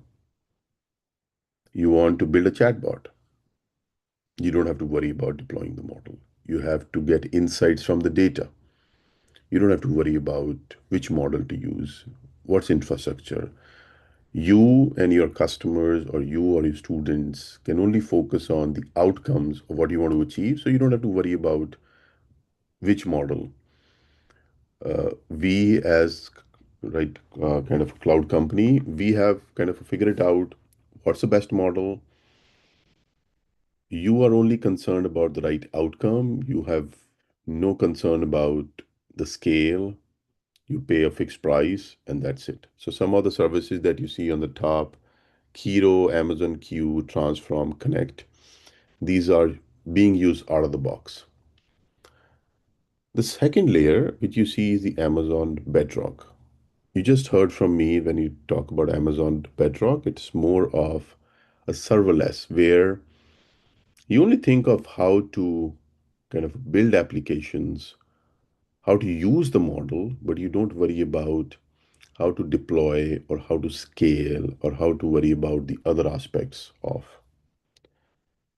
The lowest layer, what you see is a layer where you have the Amazon SageMaker, which we just discussed, where some of the customers or some of the businesses are focused on how to train, how to build, how to deploy, how to scale. Maybe there is a very specific, unique use case where none of the other options work, right? But now you need to build. Or you are from the industry where you have very proprietary data, or you have like intellectual property, which you think if we would not like to share it with anybody. And I have seen a lot of examples. I work in the New York location. There are a lot of hedge funds on the Wall Street. There are a lot of FinServ companies who wants to keep, and their like bread and butter in the business is like the algorithms and the models which they have built. They're very concerned about security. There are a few other examples who are very concerned about latency. So they would still want to use the infrastructure layer. And with the infrastructure layer, you have to think about different chipsets, which is you need very efficient chips, very specially designed chips, which are used to train the model, which is you have to think of, if you're able to see my mouse, it is the like Trainium chips. Then you think about different GPUs because you need graphical processing units, different GPUs which have to be used to make sure that you are able to run it efficiently. But when it comes to the SageMaker side, you have to think of you are doing everything: model building, training, fine-tuning, operations, deployment, and governance, right? When I share this slide with most of the customers when I do the presentation, about make sure that I do not kind of like overwhelm them. This is just a very high level overview to talk about that these are different options which all like revolve around and work backward from what your use case is, right? All right. And on this side, we have the something called as the agent core, which is the new capability of the agentic AI, where you can build different agentic AI agents that can do the task. All right. So just to recap, and you see on the side is the data.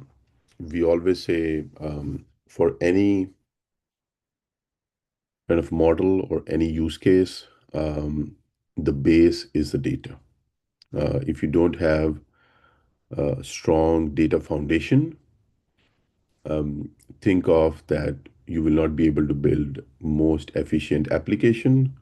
Like the analogy sometimes which we use is garbage in, garbage out. So if the data is not the data that the model needs, or the model was trained on the data that was not that efficient, you will not see the right outcomes. So that is how I have to think about like the underlying foundation, like the data layer should be very strong.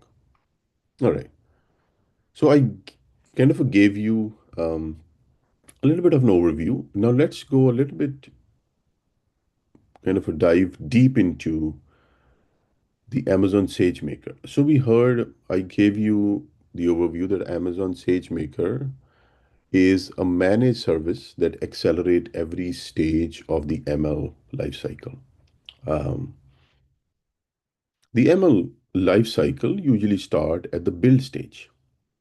That means that you are using Jupyter notebooks or different frameworks like kind of TensorFlow or using PyTorch. So these are different framework that you're using to build the model. After you have built the model, then you're going to train the model. Now you can train the model on a single compute or a single node. You will be using distributed training. You will be using 1P, 3P algorithm. But I think so these words as I'm using, you can start to like imagine that now we are adding complexity. If you are like if I'm saying to train the model, you need thousands of servers, or to train the model, you will need very heavy GPUs. How are you going to do it as a business? How are you going to buy that infrastructure? You might have to do upfront. You might have to do upfront investment, and to do upfront investment, it's going to take millions of dollars to do that.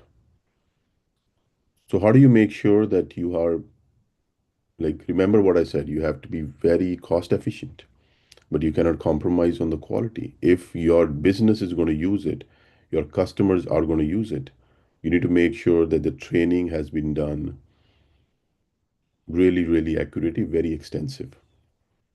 Once you have gone through build and the train, then you go to the deployment. And what does the businesses need? They need ease of use, they need ease of deployment. Why? Because you are running a business, you're not running an IT shop. You are running these models because you want outcomes for your business, not because you want to run it because you're an IT shop, right? So you want to make sure that scalability, being operational, doing performance, um, everything is coming to you. You don't have to struggle to host these models. You don't have to struggle to find how to do it. Last but not the least is doing the monitoring. When you're going to deploy the model, there will be very different versions of it. When you're going to deploy the model, there'll be different versions of data. And you might keep on adding the data. You might keep on training it for more features, right? So like over the time, and you might have heard that you want to check that is the model biased? Is the model like hallucinating? Is the model being responsible? All these features, you as humans, you need some sort of a tool to do that.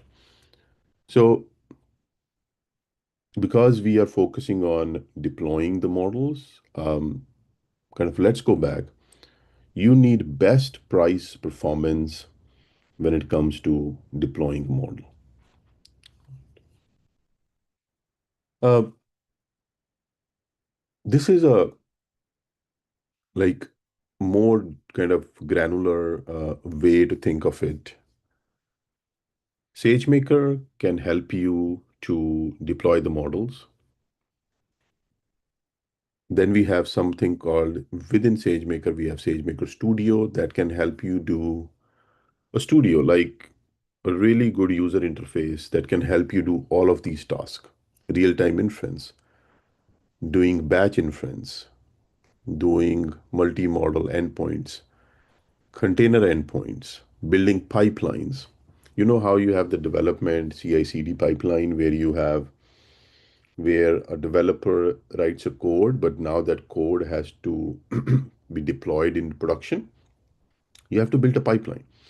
And like to build the pipeline, there are different tools. If you go back to the DevOps model, you have GitHub, you will have Chef, you will have different tools where you store the code, where you deploy the code from. Maybe you have the kind of a testing in between and somebody needs to test it. So these are different phases from where build, train to deployment, you need to do different tasks. SageMaker Studio is able to do it. Now, let's say within your use case, the use case which you have, you're saying, Ashish, I need pre-trained container image.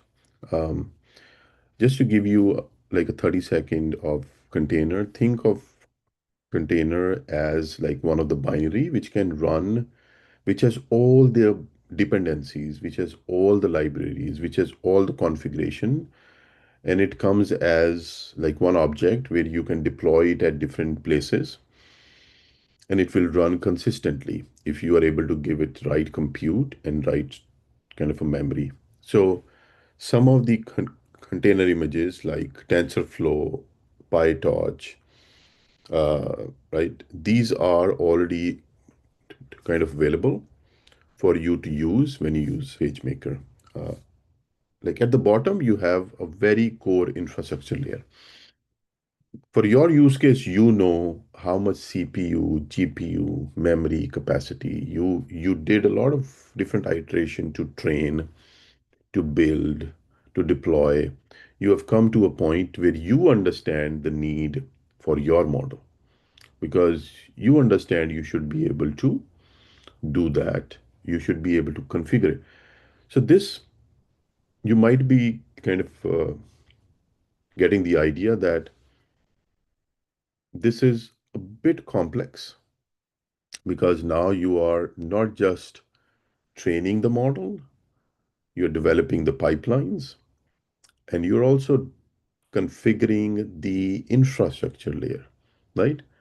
So think that you need somebody who has deep knowledge of build, train, host, deploy, infrastructure management, and then whenever you go at the infrastructure layer, now you're also going into security.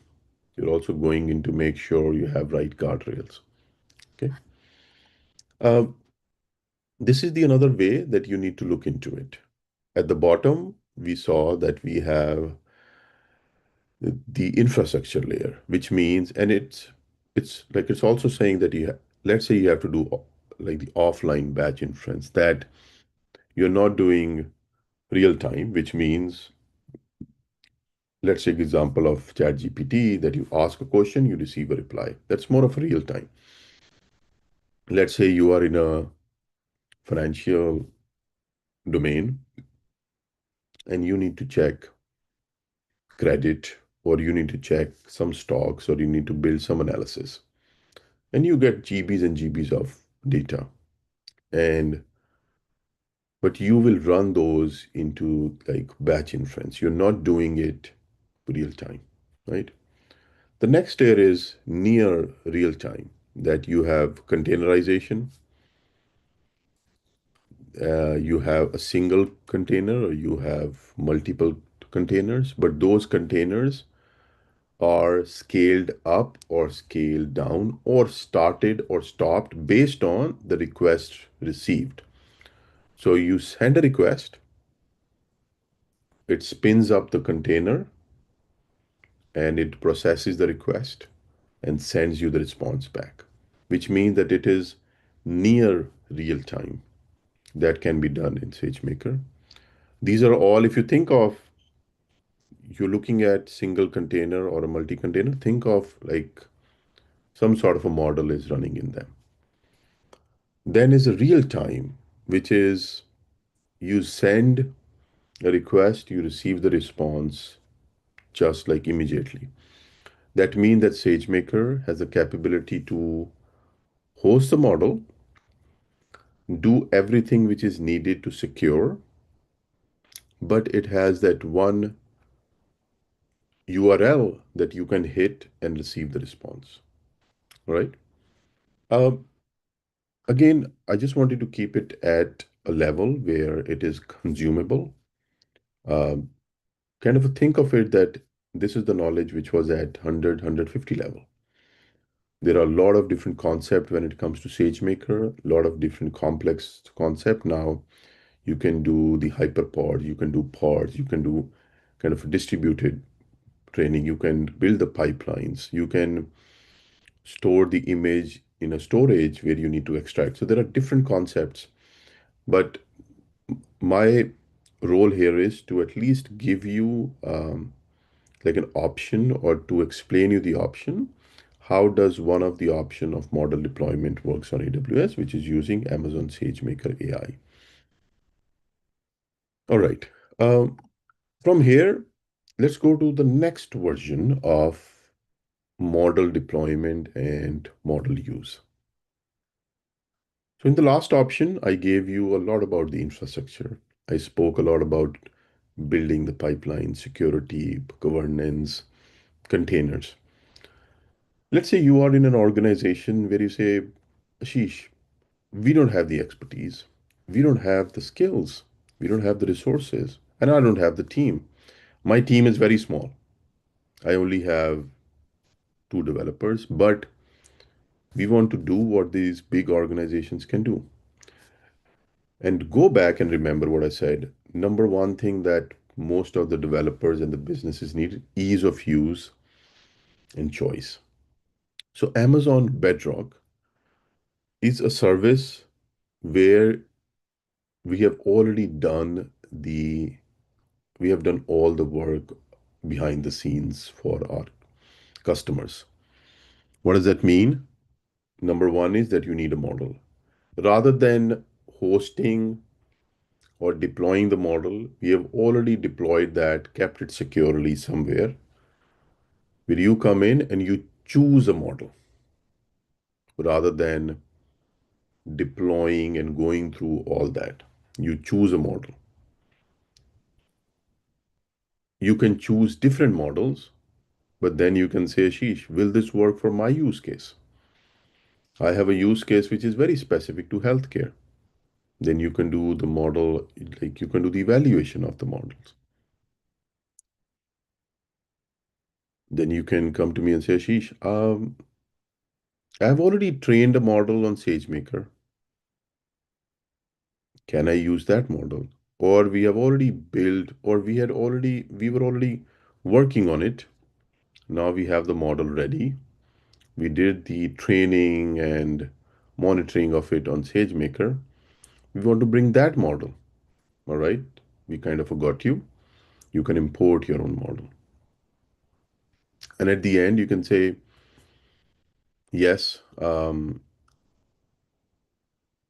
we don't have a model, but I know that in some sort of a marketplace, the model exists. We'll be able to use it. The answer is yes, that you can go to the marketplace where some of the partners or some of the companies have already like invested millions of dollars to build a model, and you can come in and say, I want to use that. So what happened here? In the last, you heard about a lot of different options of training, building. Now, these are pre-trained, but I'm not saying that you cannot train with your own data. You can take the base model, which already has billions of parameters, which already knows a lot, but it doesn't know about you, your business, your company. Then you can train the same model on some of the data which you have, right? Uh, so this is a different service. SageMaker was a different service. Now Bedrock is a different service. These are already different companies or the model providers who have already hosting the models on Bedrock. But have all heard about Anthropic and OpenAI. Some of the OpenAI models are already readily available on AWS or Bedrock to be used. We have our own models, like the Amazon own models, which are NOAA models, but you have Anthropic, Cohere, DeepSeek, Luma, Meta, OpenAI, Mistral, Stability AI, 12 Labs, and Quen. Now, these are different models for different use cases. Not all the models are kind of good in everything. As I said, you have to think about code. You need to write code. What we have heard from our right, customers, and we have seen the benchmark studies. Claude, which is from Anthropic, is really good when it comes to coding. If you have to work on voice or voice to voice model, then think of the Amazon Nova Sonic model, which is there. Stability AI, when it comes to like images, that's how the model is. So, what I'm trying to say here is this makes it very straightforward. It is ease of use. And think of your experience, think of your students' experience that whatever they were thinking to train and build, you don't have to do that anymore. Now, does that mean that we compromise on security? The answer is no. Does that mean that we compromise on privacy? No. What is our customer? We give, we, number one thing for AWS is customers' privacy and security. None of these models or these service use customers' data to train the model. And customers love it. If you as a customer are not concerned about are you going to use my data to train the model, if you know that we're not going to use it, that is peace of mind. You know that your intellectual data or intellectual property remains yours, right? So we never use customers' data that's running on these services to train the model. Uh, very quickly, custom model import, as we discussed, you can import your customized model, which you have trained somewhere else. You could have trained it in SageMaker, trained it using different containers. You might have trained it. You do have an option to integrate your own. Yes, there are few caveats that we need to make sure which company and what is the base model, but there are hundreds of options that you can do it.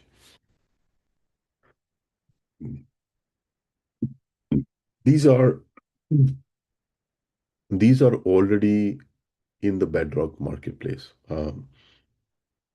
Some of the names you might be familiar with when it comes to is like IBM.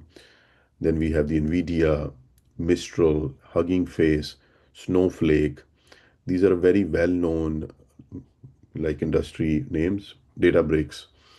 So think of they have already trained the models, and you can use these models to run it on Bedrock.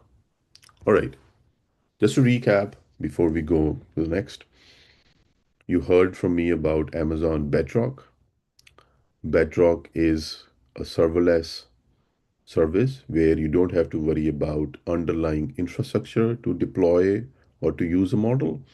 It's more of choosing a model for your use case, then maybe doing RAG based or to create a knowledge based to train the model on your data or to train the model on your company or the business that you are in and do some clicks, kind of a click and play, and you should be ready to start using it, where you don't have to worry about scale, where you don't have to worry about infrastructure management that is offloaded on Bedrock.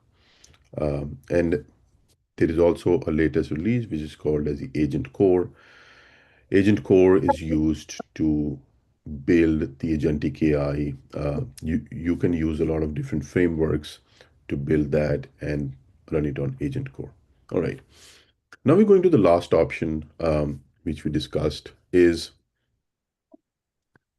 VLLMs, deep learning containers. I think so you heard about the LLM, which are large language model. VLLM, think of,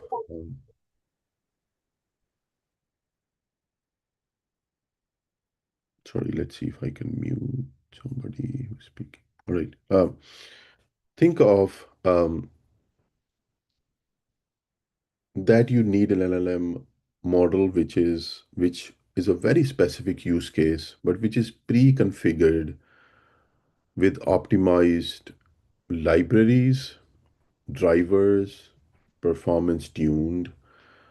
Let's say you have very specific use case and a different company already builds a model, you can take the model from them. Very similar to what you heard earlier, but sometimes what happens is that in your company, in your environment, you're already using Kubernetes or the EKS, which is Elastic Kubernetes service. You are already using that environment, and that is serving your purpose.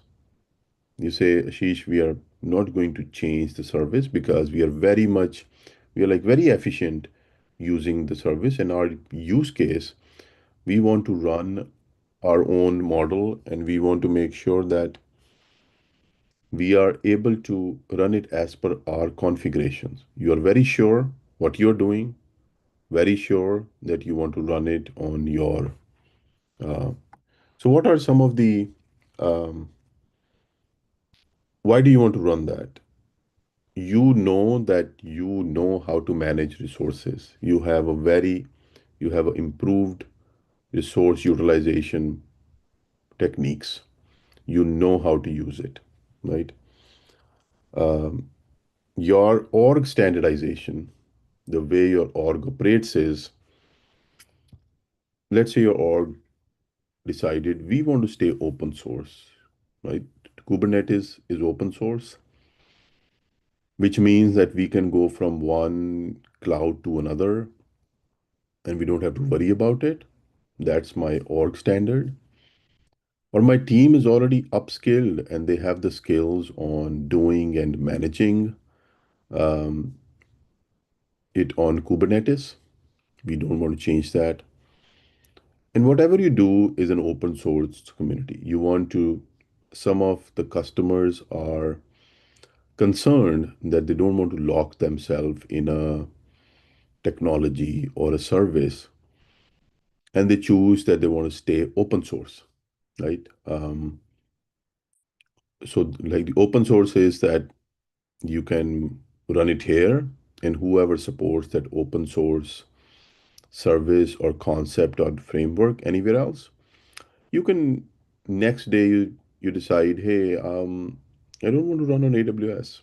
Let me run it somewhere else. Or I was doing it in my data center and I was already running Kubernetes. And now I'm thinking I want to move to uh, cloud and you just want to move there, right? Uh, this is just to give you an idea of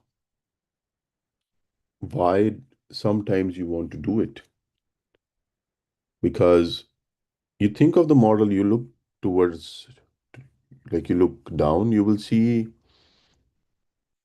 model size is around 2.47 GB, which is a 1 billion parameter.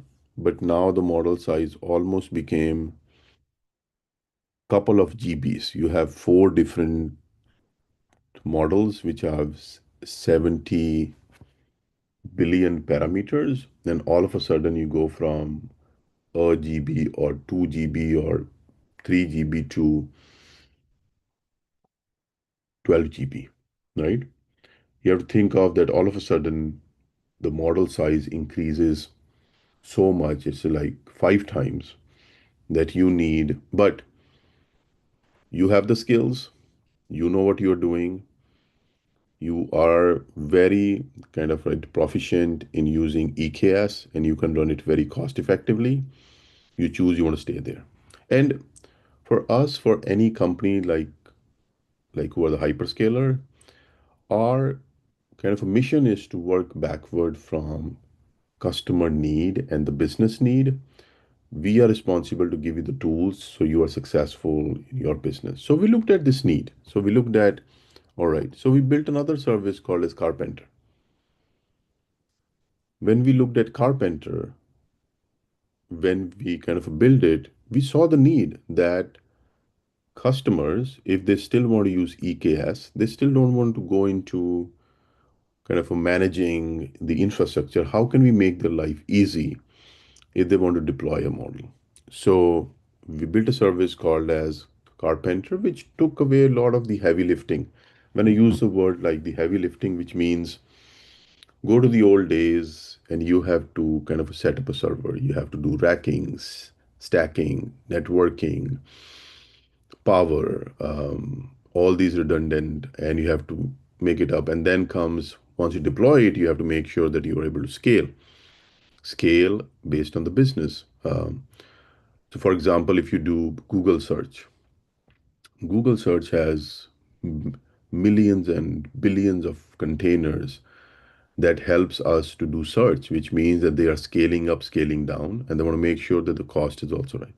I'm not saying they're using Carpenter, I'm just explaining you the concept. So the customers who still want to be on containers, they can use Carpenter to make sure that they are able to rapid scaling, node provisioning is happening automatically. Open source is still maintained, that they are still not being locked into a service. And the automatic node sizing means that if you need to increase CPU, GPU, and the memory configuration, that is happening automatically based on the load on the node. All right. So with this, we come towards, we are kind of coming towards the end of explaining different model deployment options. Just to recap, we discussed SageMaker AI, which is managing the infrastructure at scale and being efficient. We discussed Bedrock, which was serverless, but still being able to achieve the same kind of business outcomes. And then we discuss uh, containers or Kubernetes running on EKS or Carpenter, where you can deploy the models. Why? Because you know that the open source is a way to go and you want to do it. Though you can run the containers on SageMaker as well, but because your whole process is kind of a setup in EKS, you want to stay there. The next portion, and this is almost the last one which we have in this presentation, is how does the LLM or model deployment journey looks like, right? Um, I think so. Like until now, I explained you only three options, but different cloud provider, if you go to GCP or you go to Azure, they will have their own options. And they also might have three, four, five different services to deploy the models. So number one is to assess and to evaluate your deployment requirements. That why, what's your need, what's your domain, what's your use case, what's your cost, how much skills do you have. Then based on that, you need to select and choose optimal deployment platform. Um,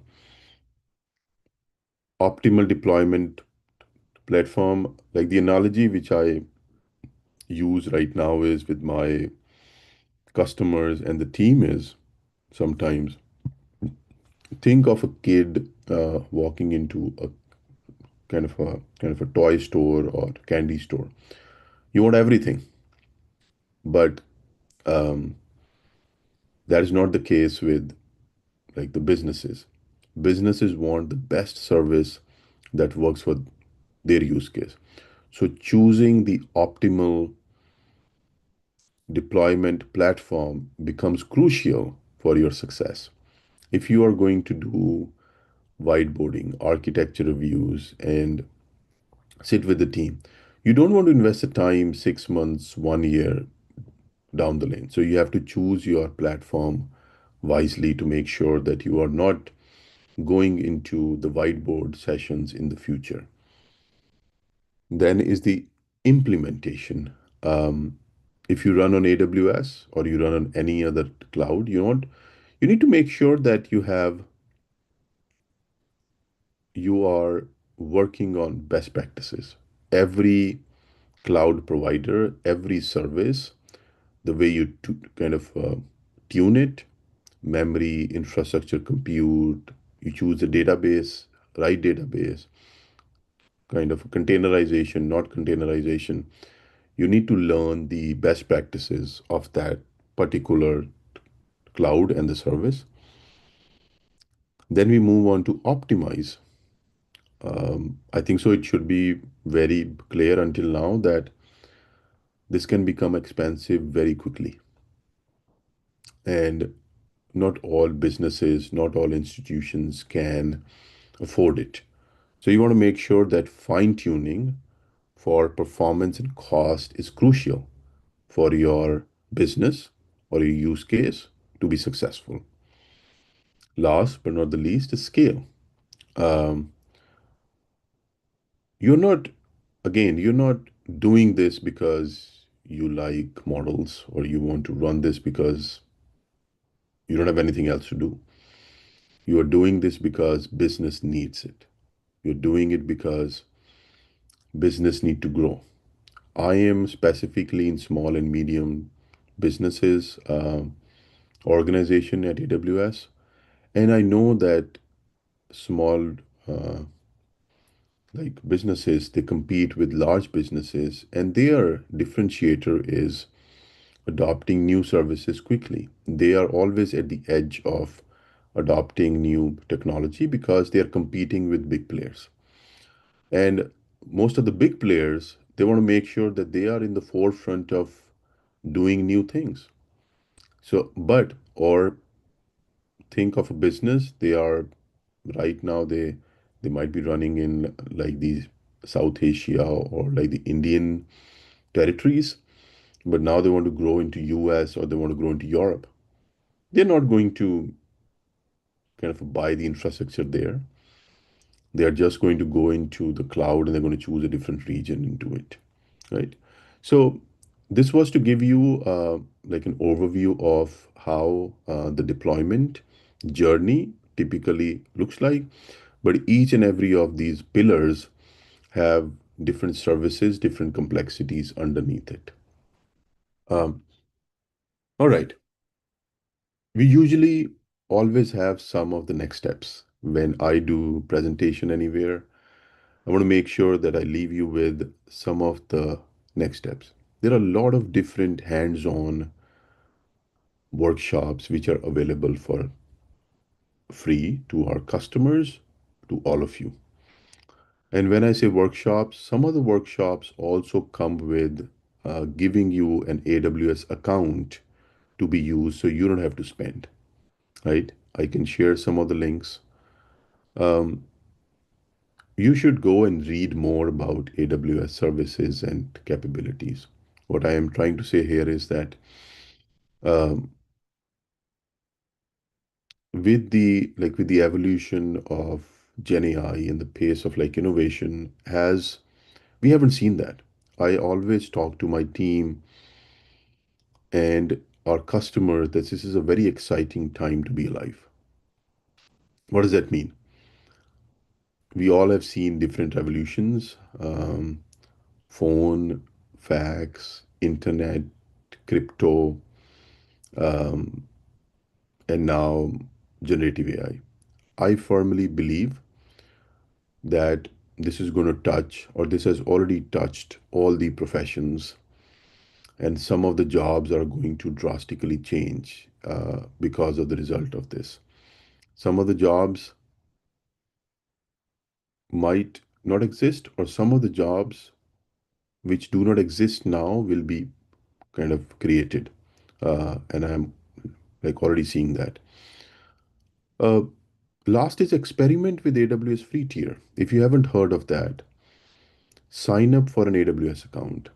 There are a lot of different services, including SageMaker and Bedrock, that you can use it for free for almost a year. There will be some restrictions that will be that maybe the smallest tier or the smallest instance is available, but that is more than enough for you to get hands-on experience. So if you do not have an AWS account, I would say please go sign up. It's free. Look into it. And then feel free if you want to reach out to me if you want more knowledge or you want more kind of a deep dive, reach out to me for that. And last is I have already shared this with DAV Institute faculty. If you want these links, you don't have to depend on the presentation. Just go online and search AWS workshops or SageMaker workshop or generative AI workshop or the model deployment workshop. You should be able to get that. With that, we are almost on time. So I just want to thank all of you to listen to me for almost an hour and 15 minutes. I know that we need to stop here for Q&A. Again, I want to thank everyone to listen to me.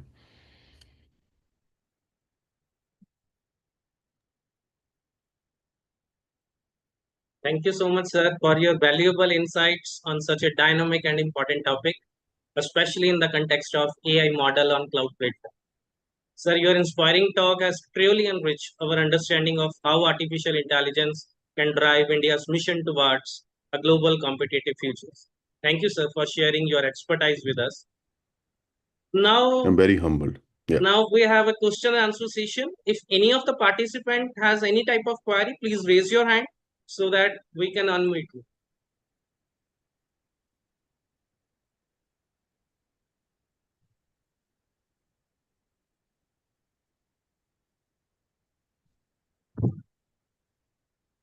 Anyone?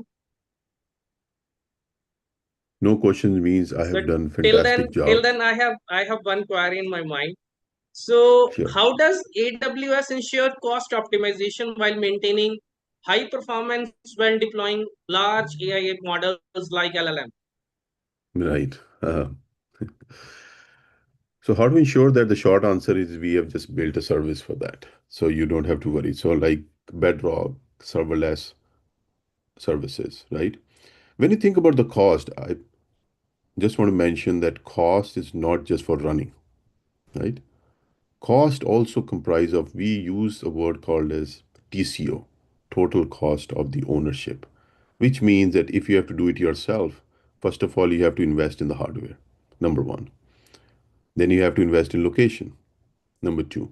Then you have to invest in people, number three. Then you have to hire skilled people to run the application. So when you think of that cost, your cost is almost less than 1/10 because you are just running it on the cloud. Then what we have done is there are a lot of different services such as AWS budgets, notifications that can notify you if you're going above the budget, right? So these are the services that you can use. You can also kind of set the budget for a month that no matter what happens, we are not going to go beyond this. What happens is because it is very ease of use, sometimes ease of use, developers can spin up a lot of servers and they're not going to shut it down. So you can put some checks. If a server is not being used, nothing is running, shut it down. Right? So we give you the tools. What we have is we have more of a builder's mindset. So we give you the tools so you control, you budget, and we have done all the things. So for example, you heard about AWS like Trainium and like the Inferentia chips. Now, these chips are specially designed to reduce 40%, 50% of your cost to train the models. So we have done a lot of different advancements to help you in that. So to kind of summarize it, we have tools that can help you do the budgeting. We have invested in the chips that can reduce the cost. We have also invested in the services which can help you to not go through the heavy lift and just focus on the business.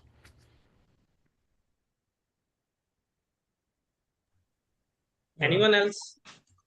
Hello, Ashish. Hi. It's always good to see you, and we are very much thankful to you for sparing valuable time for our participants. He is our proud alumnus. He did his BSc IT from DAV College, Amritsar. I think your batch is 2001, huh? Yes, yeah, Yes. close to that, yes. After that, I did MCA in Guru Nanak Dev University, so you can, yeah. Okay. So, in your presentation, you explained that for understanding AWS, we don't require any good programmers because it follow the no code technology. So this means anyone who is not so good in coding, he can easily understand the AWS installation, deployment, and anything else.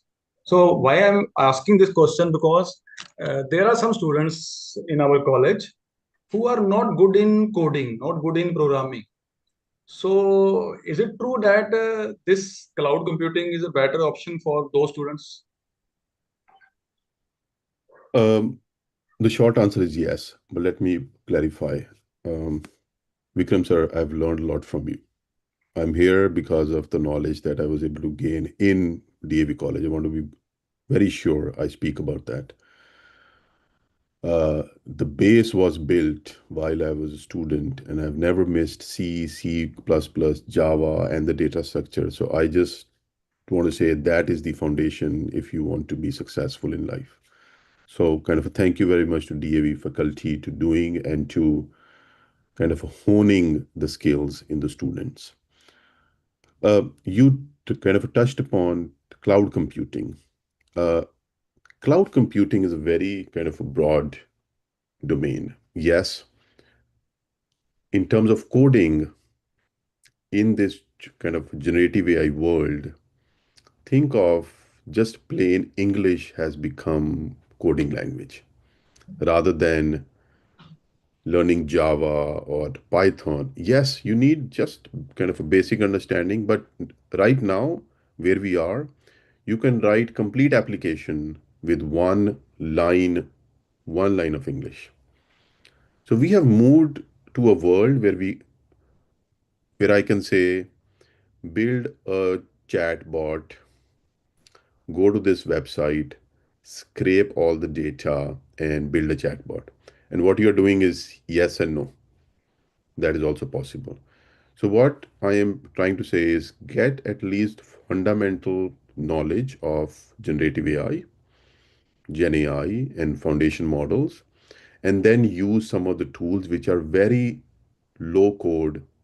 I will not use the word no code because it is writing the code for you, but yes, you can do it. And I can share some of the resources with you, sir, if you want to share it with the students. Thank you, Ashish, for explaining the things in a very simple manner. Sir, there is another Absolutely. question in the chat box given by Prabdeep Dillo that on cloud our data is 100% safe or not? The answer is 100% safe with a caveat. So you absolutely own your data. What does that mean? You can encrypt the data and keep the keys to yourself. If we don't even have the keys, there is no way that we can decrypt the data. Okay? So that is like a simple answer that is it safe? It depends on you. We use the word called as a shared responsibility model. What does shared responsibility model means? We have given you a very secured environment. You want to expose the data to the rest of the world, you can store the data and just make it public. That's on you. We will not be doing that. But we also abide by some of the laws if needed. But if you have encrypted the data and you only have the keys of the data, there is no way that we can even do anything to the data, right? So that is how we explain it's a shared responsibility model, but you own your data 100%. I cannot speak about all the clouds, but within AWS, that's a concept. And for us, data security and data privacy is, we call it as a jobs zero for us. Okay, thank you, sir, for clearing the doubts of our participants, and I'm sure everyone had an enriching experience. Before I conclude vote of thanks, I would also like to inform all the participants that the feedback form for today's session is shared in the chat box. It is mandatory to fill it and submit positively by today itself.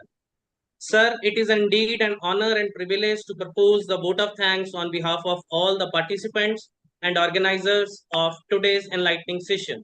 First and foremost, I extend our gratitude to Mr. Ashish Mehra, Senior Solution Architect Manager at AWS and a proud alumnus of DAV College, Amritsar. Sir, we are truly delighted to welcome you back to your alma mater and appreciate the time and effort you devoted to sharing your vast expertise with us.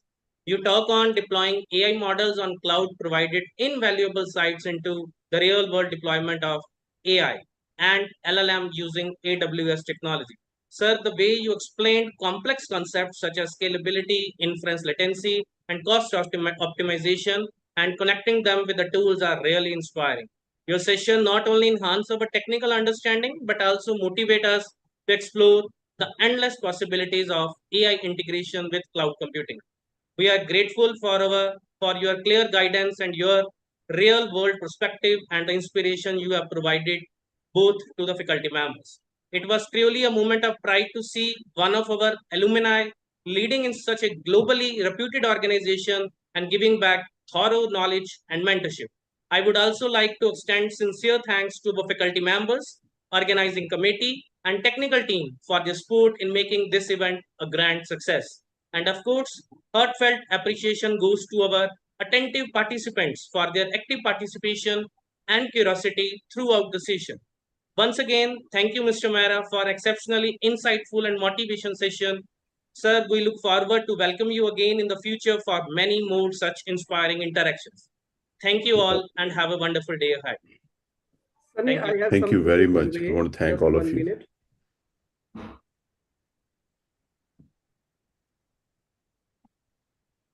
Yes, sir. Thank you.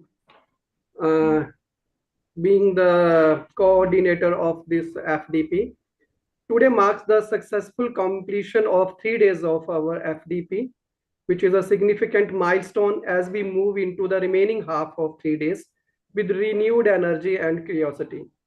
So I take this opportunity to extend my heartfelt gratitude to the esteemed resource persons of today's sessions. So we sincerely thank, first of all, Mr. Saranga Vijayaratna, efficiently assisted by Ma'am Anushri, PLC Sri Lanka, and of course, the resource person of the second session, Mr. Ashish Mehra, Solution Architect, AWS, New York, for sharing their valuable insights, expertise, and practical perspectives of AI in insurance sectors in first session, and then choosing the optimal deployment models in AI and about the DL containers that have truly enhanced our understanding.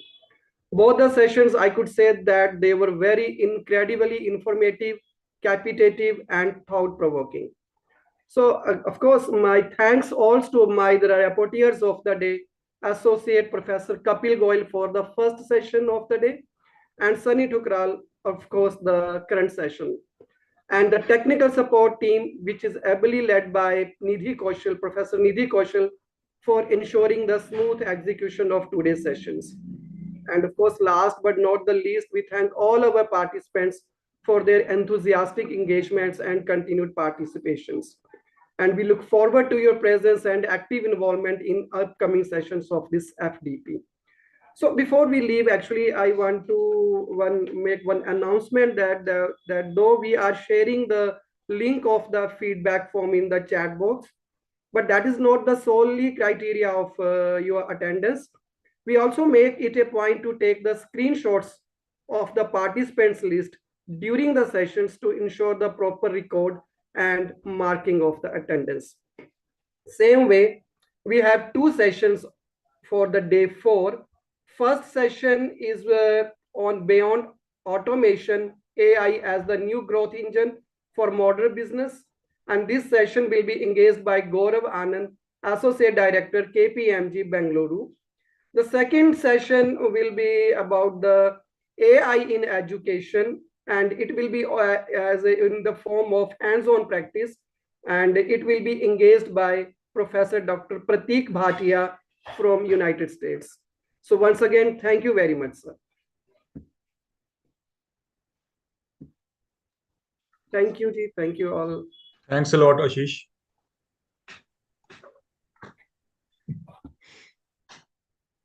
I request the technical team to unmute Sunny Thukral. Sir, I request you to please share with us a video bite about your feedback of this FDP to me or the coordinator after this session. Thank you once again, sir, and have a wonderful day ahead. And we request the technical team to end the meeting. Thank you.